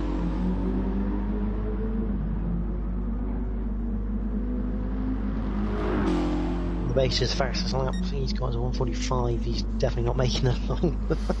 No. If you look at, well, I was just gonna pick up on that because him, Philo, and Cutler are they're right in each other's way again. So Bobby's in second at 1:37.6, which is just short of 5/10 off pole time. Philo's smart. He'll push Bobby here, because he'll keep the speed up and keep the slipstream. I think that's what he's doing. He's staying right in that slipstream. Let's see if Philo improves. He does. Philo jumps Bobby and goes second. Pot him at pot 1:39.4. So I was hoping Pot would have a better qualifying session than that. I've got to be honest, because at the minute Pot is down all the way down in 12th, 2.2 seconds off the pace. Props are down in 11th. Pross is in 11th. So this is a very different challenge. This could suit Cutler a lot better than the previous two races. Obviously, he tends to race in the minis and in the Group 3s, so he should have good experience in saloon cars, shall we say.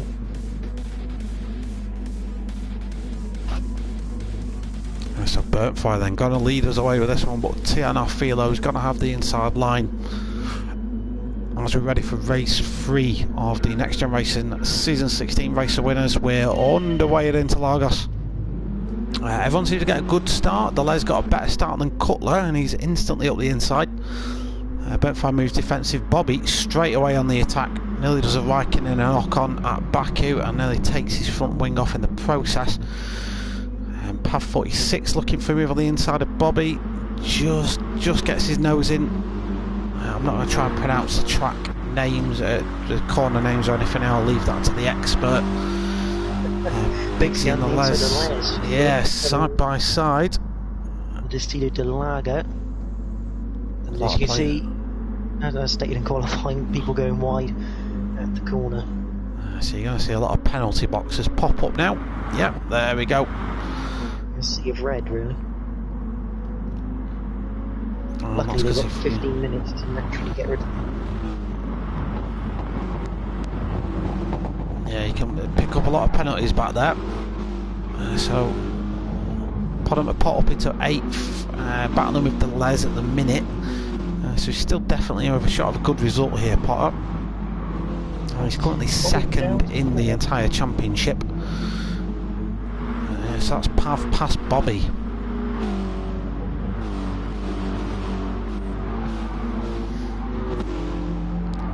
One person I'm interested in watching the progress of is Prosser. Where is he? Up to 5th right now. To 5th. A great opening lap. So Prosser currently 7 points clear at the top of the standings as it stands. Potter and Philo. So I think if this Philo just takes the lead as well, but goes very deep into the first of the Senna S's, and Burntfire gets that move straight back again. Well, they're 3 wide in the Senna S, 7th, and Potter taking 6th.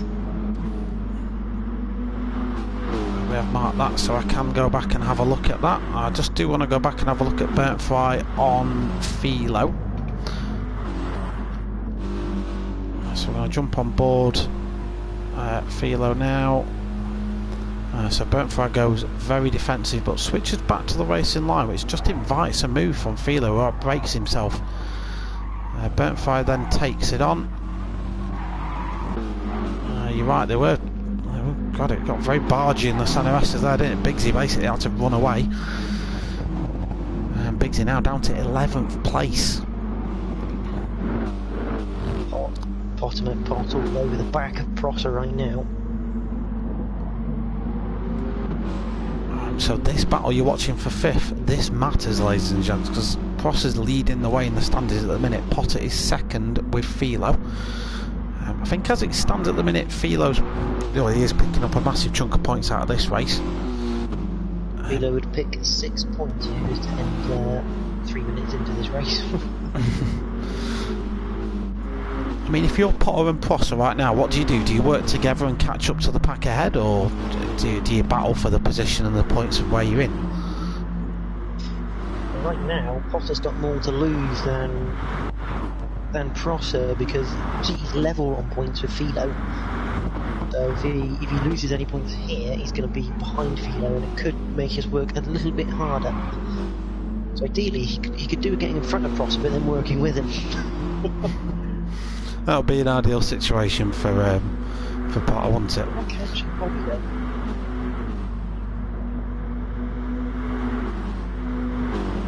Right, where is Bobby? 4th, right in front of Prosser. Of course he is. Right, very close then. I tell you, if Burnfry wins this, it's gonna bring him right back into contention. He's only 9 points away from Prosser. Right now, he's taking 9 points out of Prosser.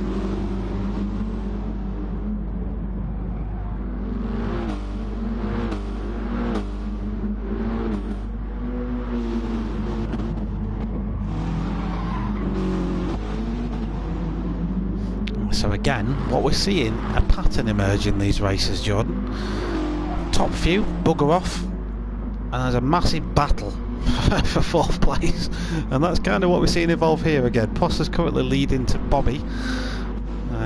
Pot's in 6th. He'll be looking to scrape some more points out of this race. This is probably the best shot for a lot of the guys to pick points up, because they'll be familiar with the car. This will probably feel at home for more of them than any of the other cars that we're going to be driving tonight. The last car we're going to have is going to be GR2 actually, so the GR2 should be quite interesting.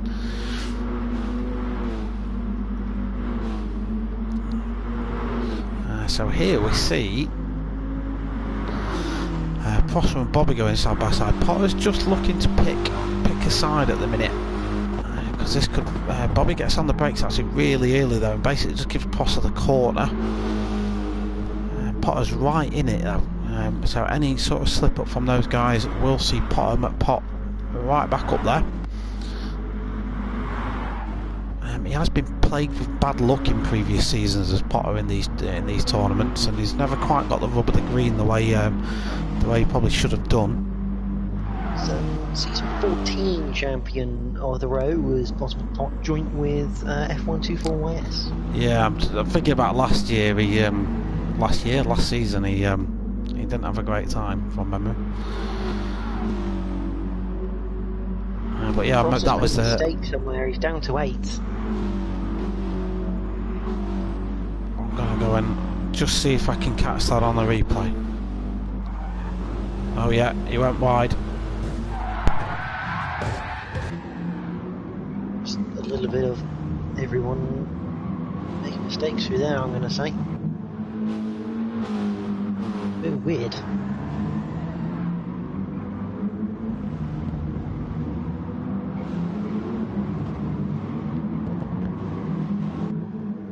But big news, Philo's in the lead.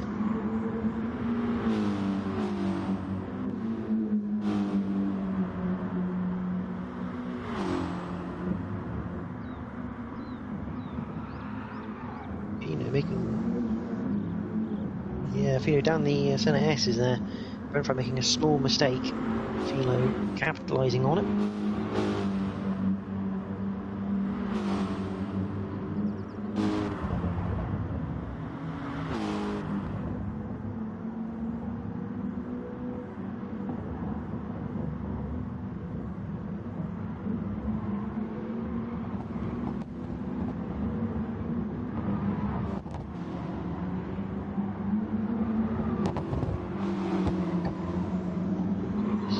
Just looking at Potter.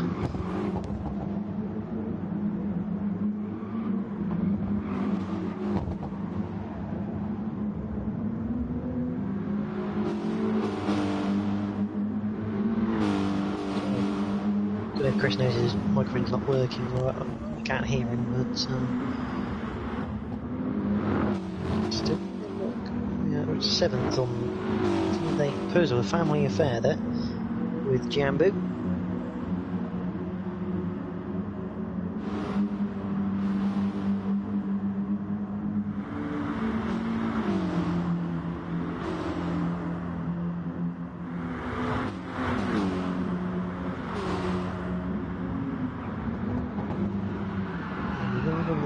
That was a bit of a lock-up from Prosser into the centre. Gets controlled though. But Persil loses out to Jambu.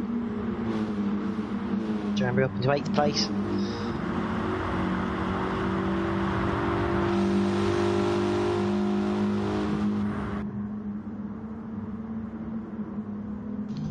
Field. Bobby and the Les are now side by side. Good move there from Les, but here comes Bobby looking down the inside of Ferradura. You don't normally make a move there, and he doesn't this time either. We will look at the next hairpin. Absolutely fires it down the inside. It doesn't quite work out.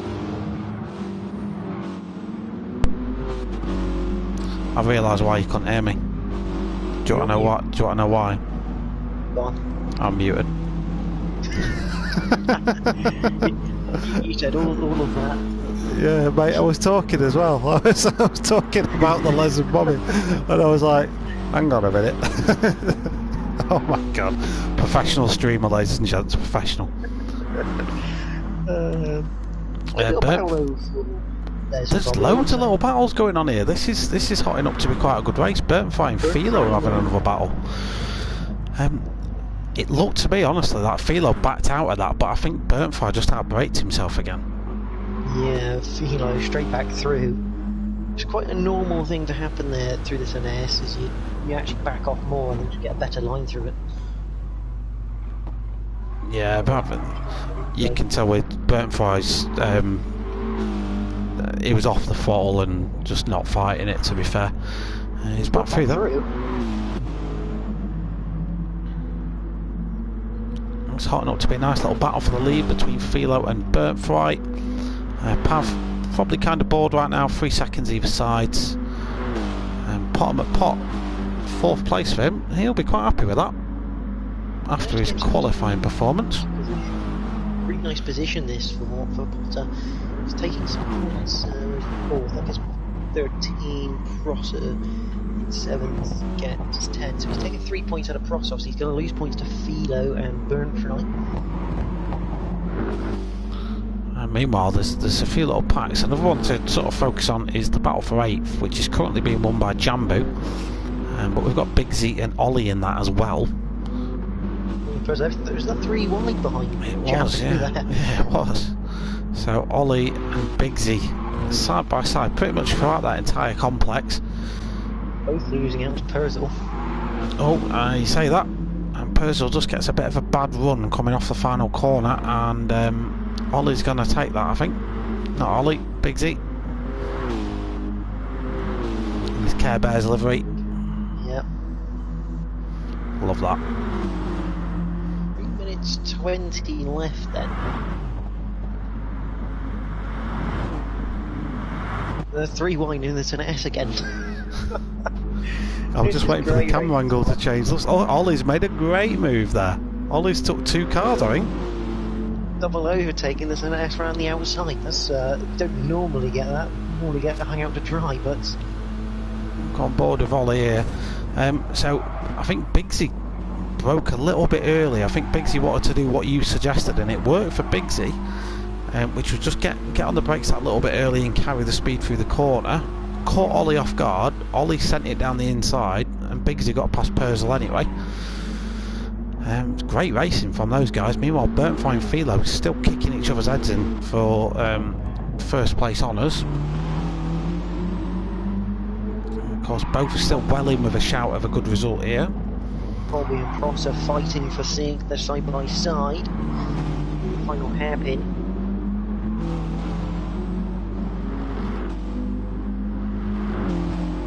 They both have a bit at stake. Obviously, Bobby not having best of luck in the first two races.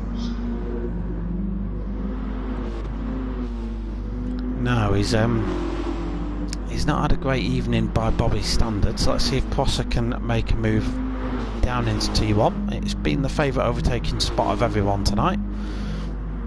You should get this massive run with the slipstream, then you're on the main straight, so easy to draw up alongside someone. From behind is a lot easier. I mean, I wouldn't really have gone for that move from Prosser. No. It just doesn't work around the outside. If you're going to go on the outside, you've got to brake earlier and get a run onto this straight here, because you can get a move done in the left hand at the end. Again, that's quite a ballsy move on this track in these cars. Fine, descending down the inside then, he was looking. Back in the lead. Yeah, I think he got that done at T1 again. Potter's going to have a bit of company here in the form of the Les. Also, it's not plain sailing for him. They're going to have one more lap after this, looking at the time. Most of them will anyway. Yeah, they should do. See Bobby and Prosser side by side. Prosser just got that move made. Good move by Prosser there, but Bobby's going to come straight back at him. Bobby's probably going to be best placed just to hang fire here. Use the slip, but Prosser outbrakes himself. There's not a lot of grip on the grass, I can tell you that much in this game. Well, he's in a four-wheel drive. Is Jambu going to get the run on him though? Jambu gets the run. That's funny. That's weird. Prosser actually gets a penalty for that. That's a bit wrong. I know. That's what I don't like about GT Sport. You lose a bucket load of time, and the game penalises you anyway. I'll tell you that there's not a single game that's got the penalty system right. No, true. Oh, that's a bit of a. That's not ideal. That's a bit of a barge past Jambu.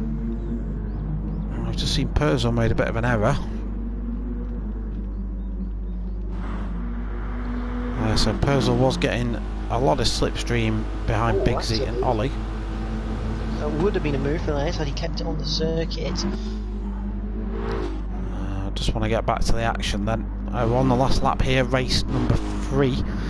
A couple of evolving battles to think about. Potter McPot versus the Les. Potter's looking, he's coming second in the championship. So he'll be looking to pick up maximum points from this race. Currently doing a very good job, but the Les is harrying him. Prosser's lost out. Prosser's back past Jambu. Burnt Fine Philo. Been having a great battle throughout the race here, but I think Philo's just going to come out on top of this one. Yeah, he's got a good run. Sorry, Jordan, back over to you.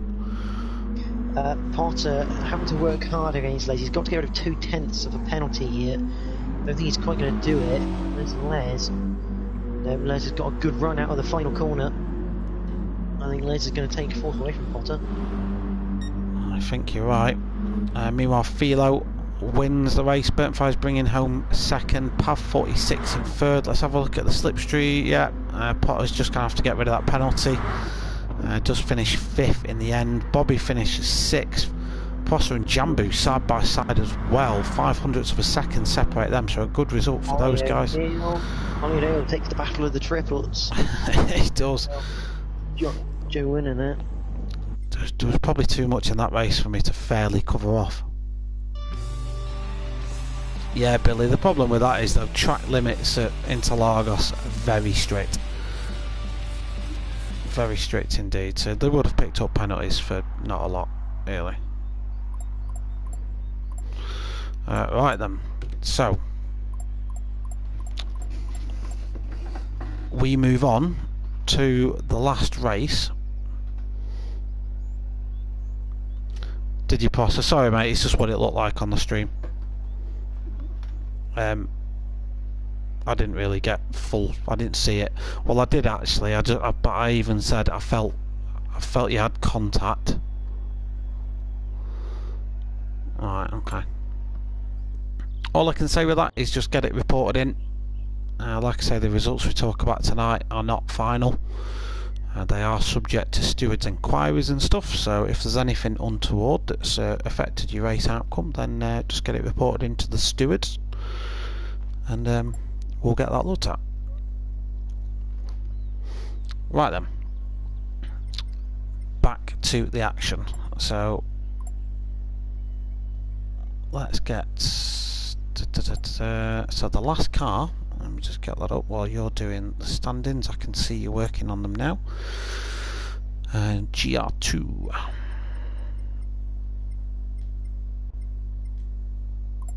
And that's racing soft as well. And I can tell you that we'll be racing the Group 2 machinery at Autopolis. So we're going to be doing the full circuit.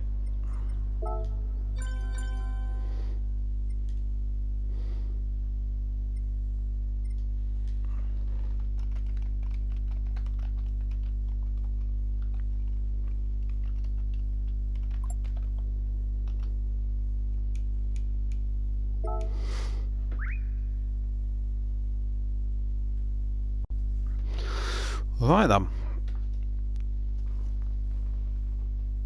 BOP on. Good shout, good shout, good shout, good shout, good shout. I thought BOP was on. I thought I stuck it on for the Evos. Should be on, unless it... Yeah, it's on. Don't be silly. Pops on your wallet. Right, so what we'll get in a minute, because obviously we'll give them just a few minutes just to get the car on track and have a bit of a pop at it. We'll get some stand-ins, and then hopefully Jordan, because he's much better at spreadsheets and maths than me, will give us some permutations as to what needs to happen in this race for certain people to win, because I know it's going to be very close. We've had pretty much separate winners. I know Philo's won 2 races, hasn't he? Philo's won 2 races, yeah. They've brought him right back into contention now in the lead for the title. For Philo to guarantee himself to win the league without anyone else not matting, doesn't matter how anyone else finishes. If Philo gets second, he will win the... So Philo only needs a second place.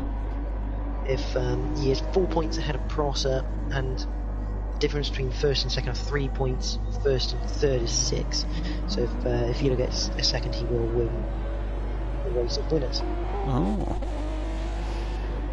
I know, obviously, the Scirocco is like a number of different permutations. Oh, that was ridiculous. That that was absolutely ridiculous. Courtesy of the drop scores and bonus points. And, no, luckily tonight it's pretty simple permutation because you can't get any bonus points. Just purely what you score on the track.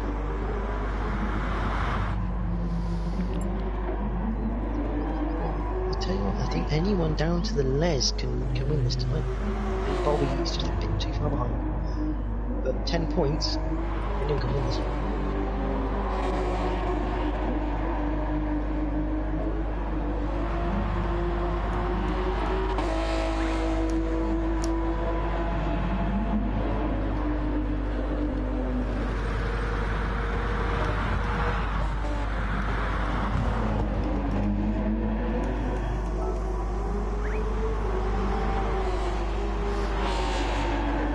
Right, so let's give these a few minutes.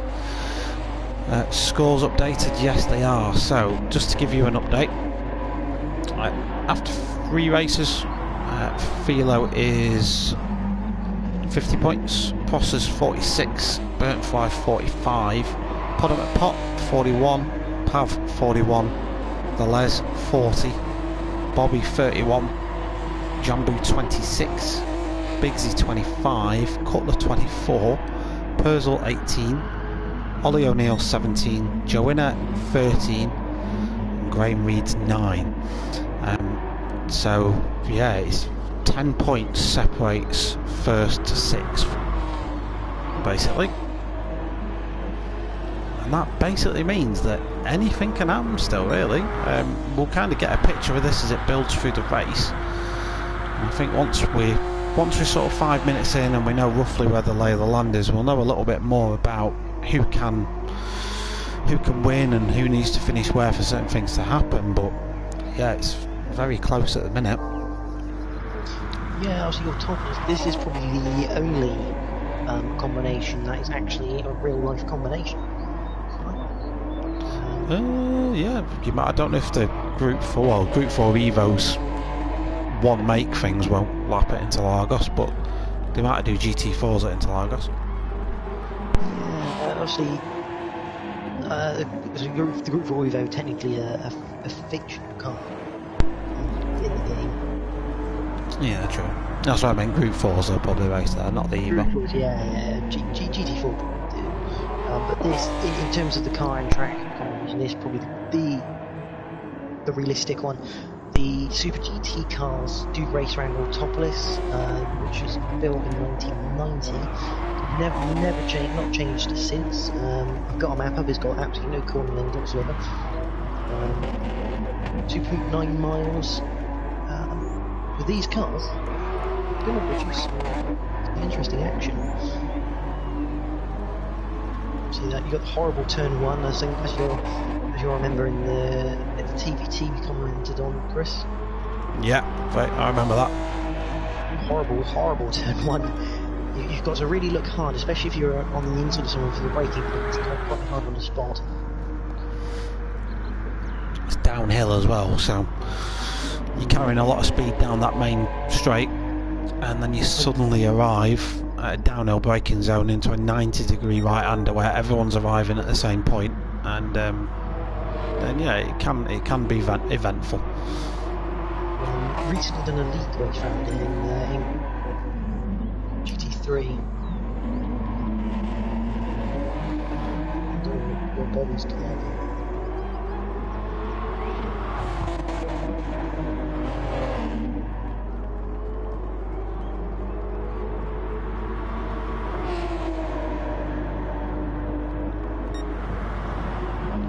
Right, let's have a look. Yeah, will be.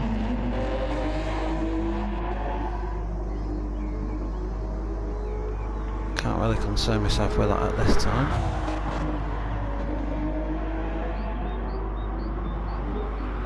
Right. Shall we get qualifying underway? I think so.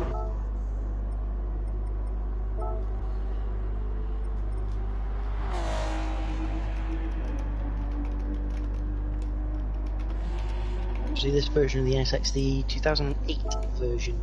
Yes, the older one. The older one. I think it looks nicer, to be honest, compared to the new one.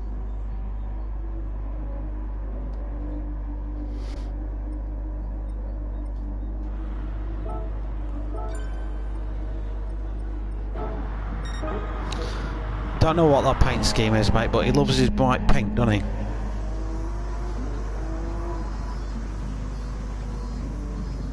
He's certainly a lover of fluorescent pink paint. Maybe he should get some from B&Q and decorate his room while he's not there. Just an idea for a prank.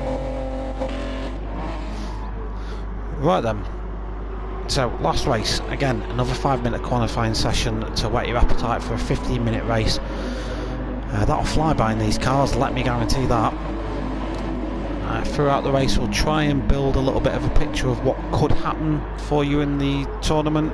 Don't get me wrong, it doesn't necessarily mean that that is definitely what's happening, because results are applicable for stewards' enquiries, should there be any necessary.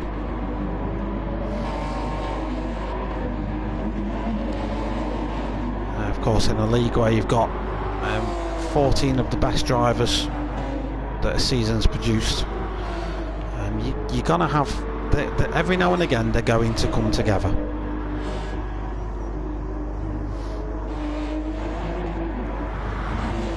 They're very different cars as well, so they all drive, so it's inevitable. Right, so pick a car and we'll jump on board, and Jordan will give you a track guide of Autopolis and what the drivers will be facing as we watch Cutler send it on his outlap.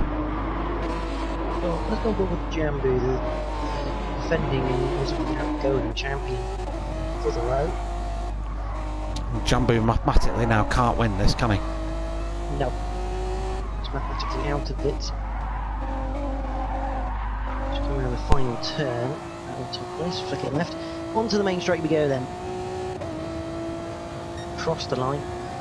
Heading out towards turn 1, you want to be braking around the 100-metre board. Just before it. That's the 100-metre. We brake about 75, so these cars have a bit more powerful brakes than most. Mostly turning in third gear so you don't get too much wheel spin. Absolutely flat to the next corner. It's a 90-degree right-hander, so you're going to hit the brakes round in between the barrier and the curb there to get in. Next couple of corners, you can just lift off the throttle really and let the car do the work as you hit the brakes for the hairpin right, keeping it in second again to minimise the wheel spin on the exit. Flat right. Then this left hander you're going to be just lifting off the throttle, letting it coast, then bringing the throttle in when you think Jambu went too early there. You need to come in lighter to get a nice run onto the back curve, as it were. Braking around the second board there for the hairpin left, really horrible corner this. It's off camber, over a crest, really easy to spin the car. Down the hill, 90-degree right-hander at the bottom of it. Brake that now, turn it in, and then let the car do the rest through here.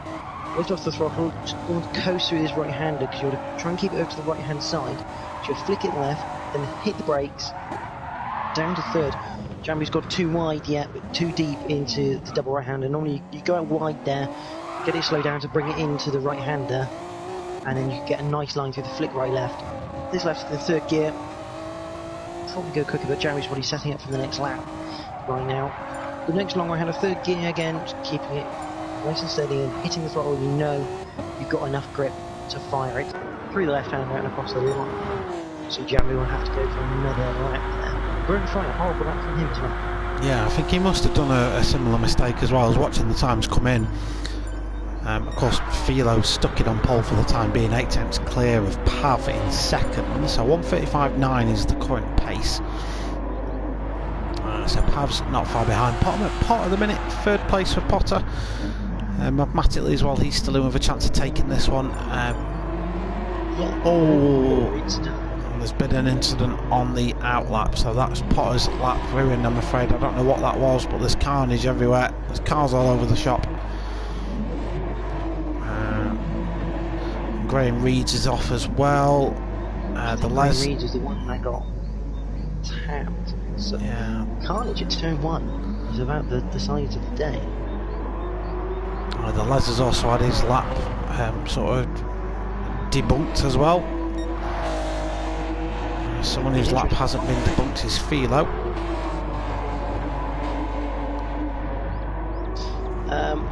Other permutations for Prosser to win tonight. If he wins, he need Philo to be third or lower. So you can only base this on making sure they win. As Graham Reeds in the lens, another tangle straight. That's weird. Not usual for the guys around here at the moment. For Burnt Fry to win, he's 5 points behind. Again, if he wins the race, he needs Philo to be in third. Potter Pav to win. They need, if they win, 9 points. They need Philo to be in. They probably need Philo to be in 6th there. They need to take him 10 points because obviously Philo would win on wins. And for Les to win it, if he wins, he'd need Philo at 7th. Okay, so lots could happen still. Philo is current pole sitter. 1:35.9. I don't think we've really got many more laps to come in. Burnt Fry's second at the minute. Pav 46, good qualifying for Pav. He's going to line up on the second row of the grid alongside Prosser. Prosser, another one of the favourites to win this, along with Philo. Bigsy sticks it on 8th. Good luck from Bigsy, 140.5 from him. Joanna, not a great lap. I think there's Joanna's back right at the back of the minute. I think I don't know if he got caught up in that chaos that we saw earlier on. Same for the Les as well.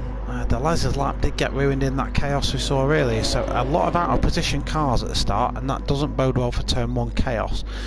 Andre, welcome to you, and yes, of course, happy Easter to you and everyone else. Are you all currently... Oh yeah, he does, 136.4 from Poss. That shoves Burnt Fry down. He must have just got... Yeah, he did. He just got there in time. So is he qualifying? Potter making a practice start at the end of the session there. Whether that pays dividends at the start of the race. Good idea if you can. Yes. Top Bullis. Super GT. What a finale. So the fourth and final race of the Next Gen Race of Winners is about to get underway. Live from Autopolis, the lights get out and away they go. Slow start from someone, especially Burnt Fry. Yeah, he's gone backwards a little bit. Turn 1, how do they all get on? Pav 46 trying to go down the inside, so does Burnt Fry. It's getting a little bit messy. Potter's down a few places. Lots of flashing his lights, so not happy with someone. We see Graham Reed's go flying off the background. I don't know who that was. Yeah, Graham Reed got yeeted into oblivion there. I didn't see what happened, but we can go back and have a look at it because I've just placed a little marker there, so we can go back and just check that out. At the minute, Philo leads Potter. Pav following in behind. Burnt Fry's back up into 4th, so he's recovered. Cutler, great start from Cutler. He's up into 5th place. Put him at pot 6th. We did see him sort of bundled off track at the start, so he's got a lot of time to recover this as put him at pot. So we wish him a move on Burnt Fry. I was trying to cut in there, Chris. No, you're all right. You're welcome to. But he's on the outside for the next right-hander. Kept it though. This is great driving. Oh, I'll tell you what. That's great. That's great driving from Cutler. I'm sorry, but I've deleted the other mark and I'm going to go back and have a look at that instead. I don't care about accidents, it's fine. We'll go back. Burnt Fry lost another place to Potter. He's about to lose another one to the Les. He's really struggling in the NSX right now. And he's about to lose one to Ollie. Oh, big slide. Well held from Burnt Fry. It's that pink paint job, mate.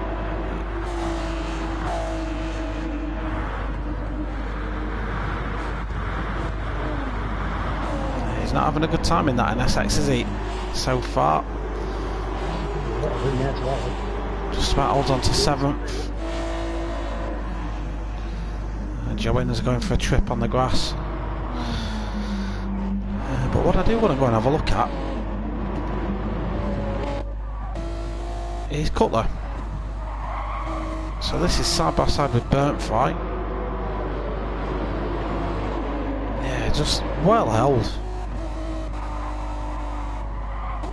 I mean, he's not easy to go around the outside of that right-hander there. It's a fantastic piece of driving and quite possibly move of the night for me. I mean, he set that right up in the middle hairpin, managed to get down the inside, did a nice exit. You see Burnt Fry getting a little bit tasty in the background there.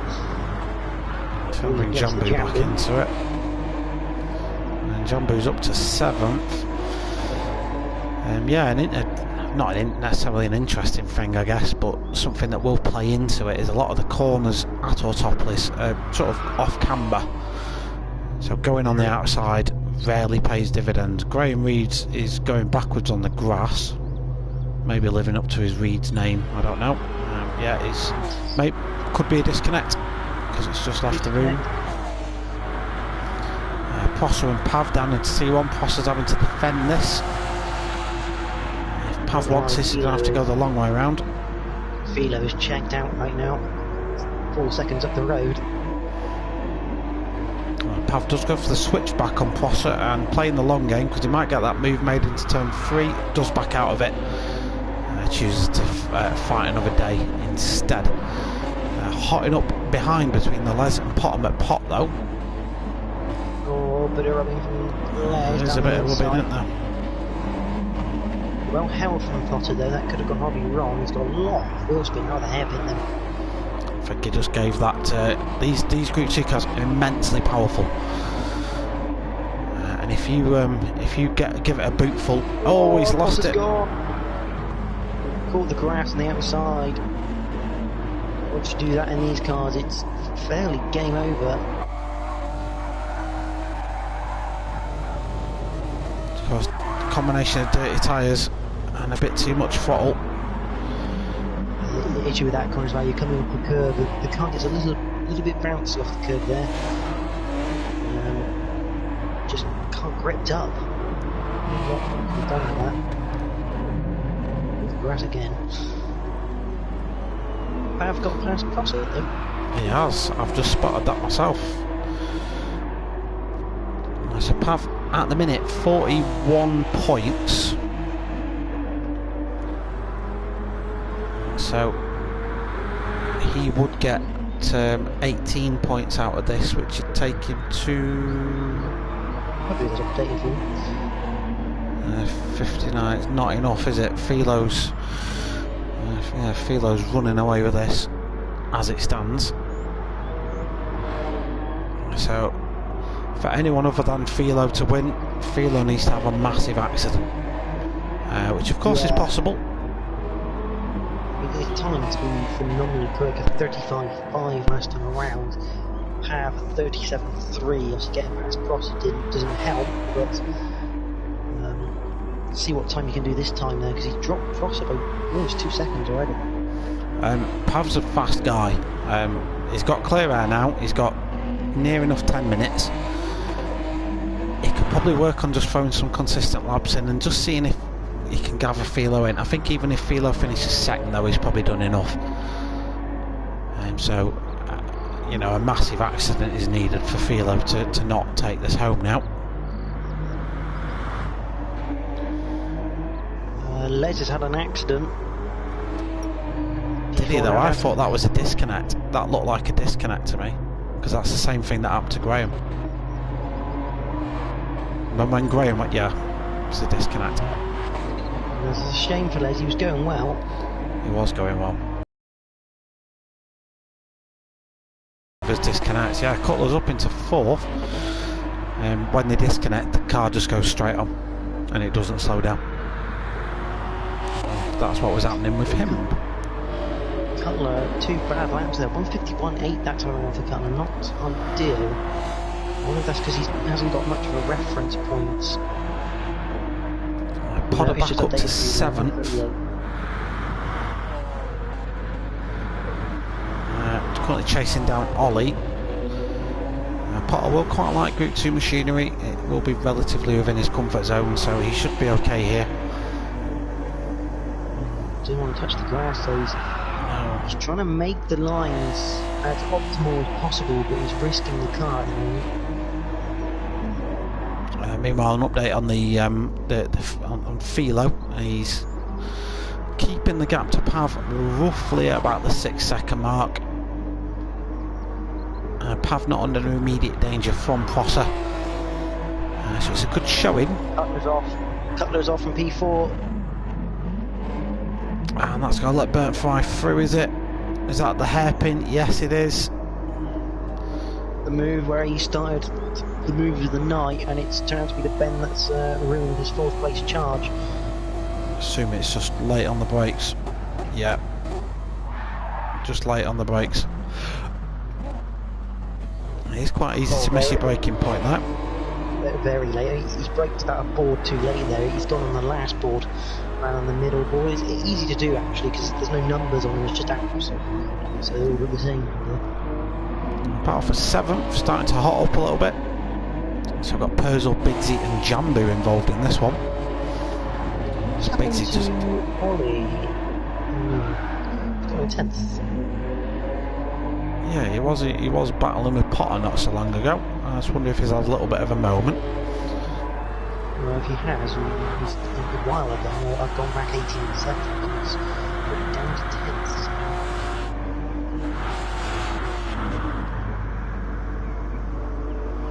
Dark Smoker, how you doing? I hope your streams went well, mate. We're still going here, we're nearly finished.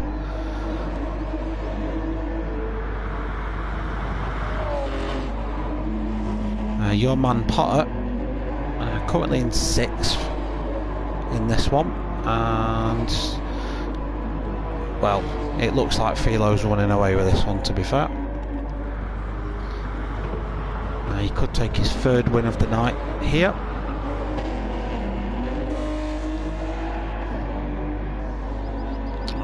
He's dropped Pav by another second since we last checked in. Pav though really pulling a gap out on Prosser. The gap between them's up to 4 seconds now. Yeah, last time around, Prosser on 138.2, Pav at 136.4. System 152.0. No, that might be probably correct. It'll do when you have to wait for its update. It can be a bit terrible sometimes, but I think Pav's just got a handle on these cars now, and once he does that, it's game over for anyone racing him, really. 4/10 quicker there on that number 6 for Pav. It's 2/10 slower than Philo. Philo's been consistently quicker during the race. Jambu down in 10th. And I don't know whether he's also driving because his car's ghosted out. So I don't know whether Jambu's actually racing right now. In Bob mode. Could well be. Yeah, I think his hazards are on, which would suggest he's in Bob mode, but he might not be.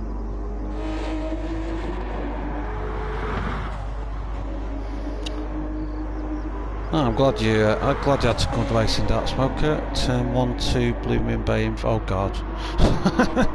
Yeah, mate. That's asking for trouble. Always leads to some fun happenings there.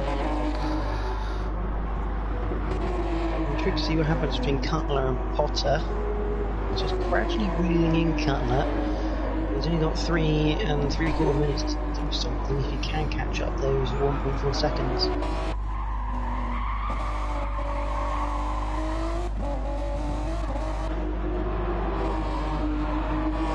He's on board with Potter there for a second. Jambu left the room, so not too sure what happened there, but the defending champion is out of the room.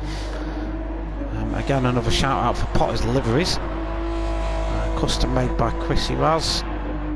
Beautiful artwork they are as well. Pav being dropped by 1st but dropping 3rd, so as long as he keeps it on the black stuff, 2nd place in this race is good for Pav. Before this race he was 5th in the championship. He might do himself a few favours and just go up a few spots as well as a result of it.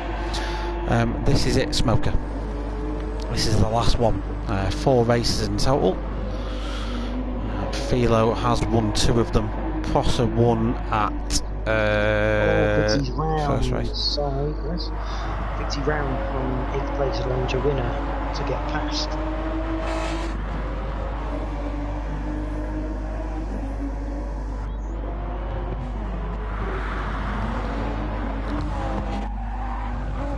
Oh yeah, just a curb of turn 1. Claimed yet another victim, I'm afraid. So Philo comes around to start his 9th lap. Should be 2 more laps in this. Philo.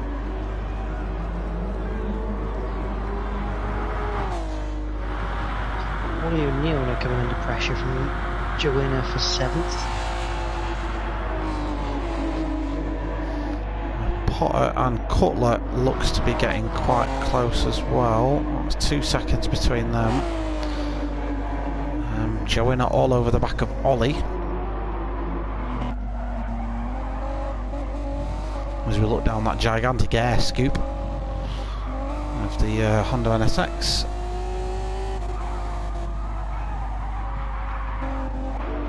I think Cutler's gone round at turn 1, he has. So now Potter through. Potter up to 5th. Let's just see if anything happened there. Was that just a curb incident? Curb and grass, I'm afraid, for Cutler. Yeah, just tried to carry a little bit too much speed into T1, unfortunately. But that's Potter up to 5th.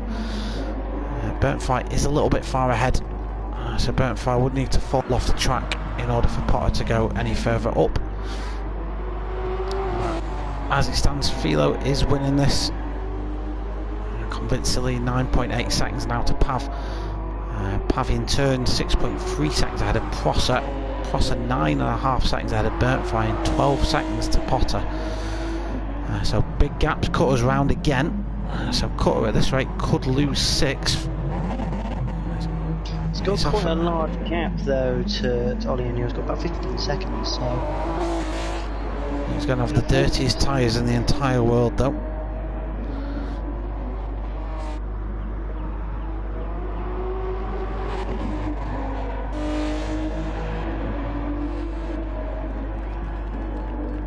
So just 10 drivers remain in this one. Philo on his last lap.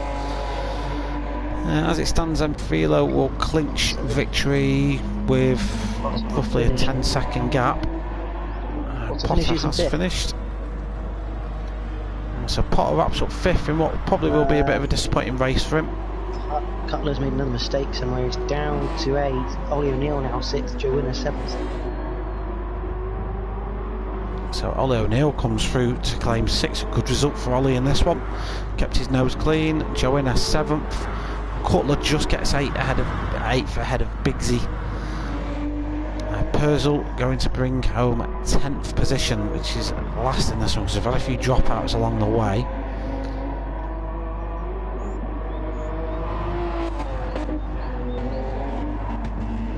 But all credit, kudos, applause, admiration to TNR Philo. Has just demonstrated throughout the night just his ability and skill. When you think this guy plays on pad as well. We'll wrap up the 3rd win in this 4-race series for Philo. Well done to him. Pav 46, great race for Pav. 2nd place, he'll be happy with that. Slaps the handbrake on for good measure at the end as well. Prosser, could have been a different story for Prosser altogether. He will wrap up 2nd place overall, and Burnfight finishes 4th in the race. Burnfight overall should be there or thereabouts. I think they should be in the top 5 at least. Burnfight,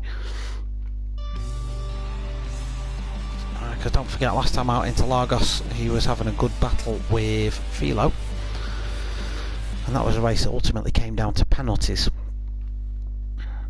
So race 4 concluded, and thank you to the drivers for driving, thank you to the viewers for viewing, thank you for people who've commented for commenting.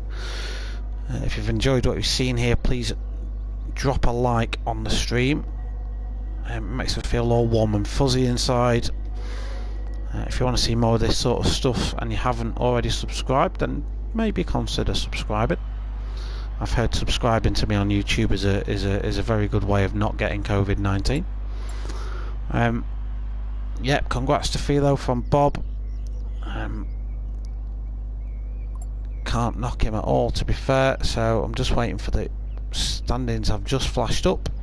So and I will say the word provisional, because of course if there's been any incidents or issues, let's say through the races, that the drivers want to bring to the steward's attention, that may change the outcome, but as it stands, based on the results, points and nothing else, TNR Philo wraps this up. 71 points in total. 10 points behind in 2nd place is Prosser.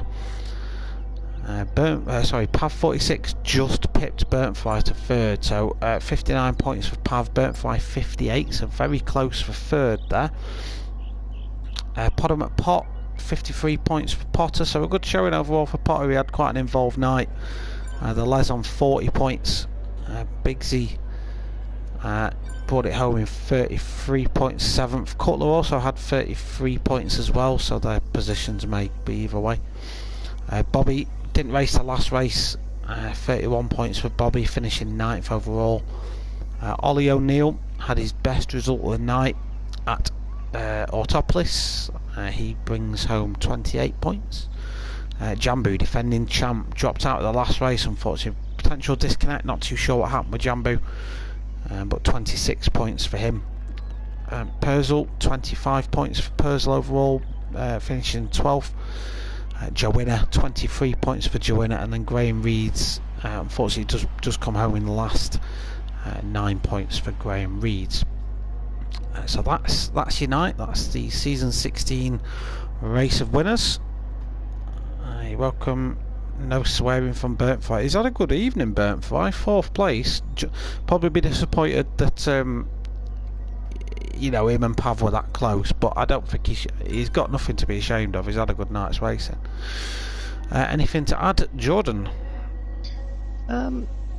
Cracking night of racing. I mean, congrats to Philo. He's driven superbly. Not really put a foot wrong. He had a difficult race in the Civics, but other than that, he's been fairly dominant at the top, hasn't he? It's yeah, it's been a bit of a clinic, shall we say, especially on top list. That was an absolute clinic of a drive. Oh, he just absolutely dominated it. Yeah, you mentioned the first race in the Civics. He wasn't enjoying his time though at all. I think he finished like 9th. But since that, dominated everything pretty much throughout. Well, I think I feel a well-deserved winner. Well deserved. Very, very well deserved from him. And will be a popular one as well, because he's well liked amongst the community as well. He's Philo, so he's well thought of by everyone. So congrats to Philo. Obviously, this will all go to Mark, and Mark will just do his thing and announce it all formally, I'm sure. Or if he's handed that baton off to you, Jordan, I don't know. That's how it worked last season. Lots behind the scenes, mate. Lots behind the scenes. As you know, there may be Stu's inquiries into any incidents that have occurred. When you've, like I say, but when you've got 14, 15 drivers that have all come top of the class throughout the season and they're racing for the ultimate glory, they're going to get a little bit feisty. This stuff is to be expected, ladies and gents. That's why we were talking about safety cars and stuff in the chat before this all got underway. And I can't leave the stream without obviously mentioning the parade lap for Sir Sterling Moss as well. If you want to check that out, go right to the front of the stream. That's where you'll find it. But yeah, from me, I'm going to cut this off right about now. Thank you for joining in. Thank you for commentating and all that sort of stuff. Jordan, thank you for joining in as well. You behind the scenes have made this all work. There's a lot that goes into organising this sort of stuff, and I'd just like to personally thank Jordan for putting in a lot of his own time to do that. Thank you for hosting and commentating, mate. It's good to have you. I just like to chat absolute nonsense over other people's racing, to be fair. It's what I tend to do. And yeah, so obviously a big thanks for everyone for joining as well. Philo's in the chat. Thanks for coming in, Philo. You're more than welcome, mate. Congratulations. Race excellent tonight, mate. An absolute clinical performance, I thought. Season 17. I don't know if you've heard anything about that, Chris. Yep. Nope. Next Gen. Season 17 and Next Gen kicking off week commencing the 27th of April. So not too long until the next season kicks off. Very close indeed. Yeah, I know there's a number of leagues planned for GT Sport. So you commentate live on Thursdays, which is you'll be around again for, which is fantastic to listen to. And obviously Dark Smoker, who has been in the chat and would normally be with you, covers the minis at the minute. Covers the minis, yeah. And the Group 3s as well, I believe. And yes, he does the Pro League for the Group 3s. ADG on YouTube, he covers the Pro-Am League for the Group 3s. Whether we'll be doing that next season to be confirmed, but yeah, I'm sure there'll be posts online for that.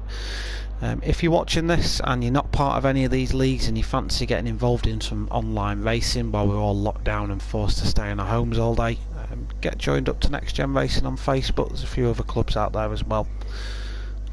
But yeah, thank you for tuning in, ladies and gents. We'll catch you in the next one. Until then, stay safe, wash your hands, stay away from bats, and yeah, keep it calm. See you later on.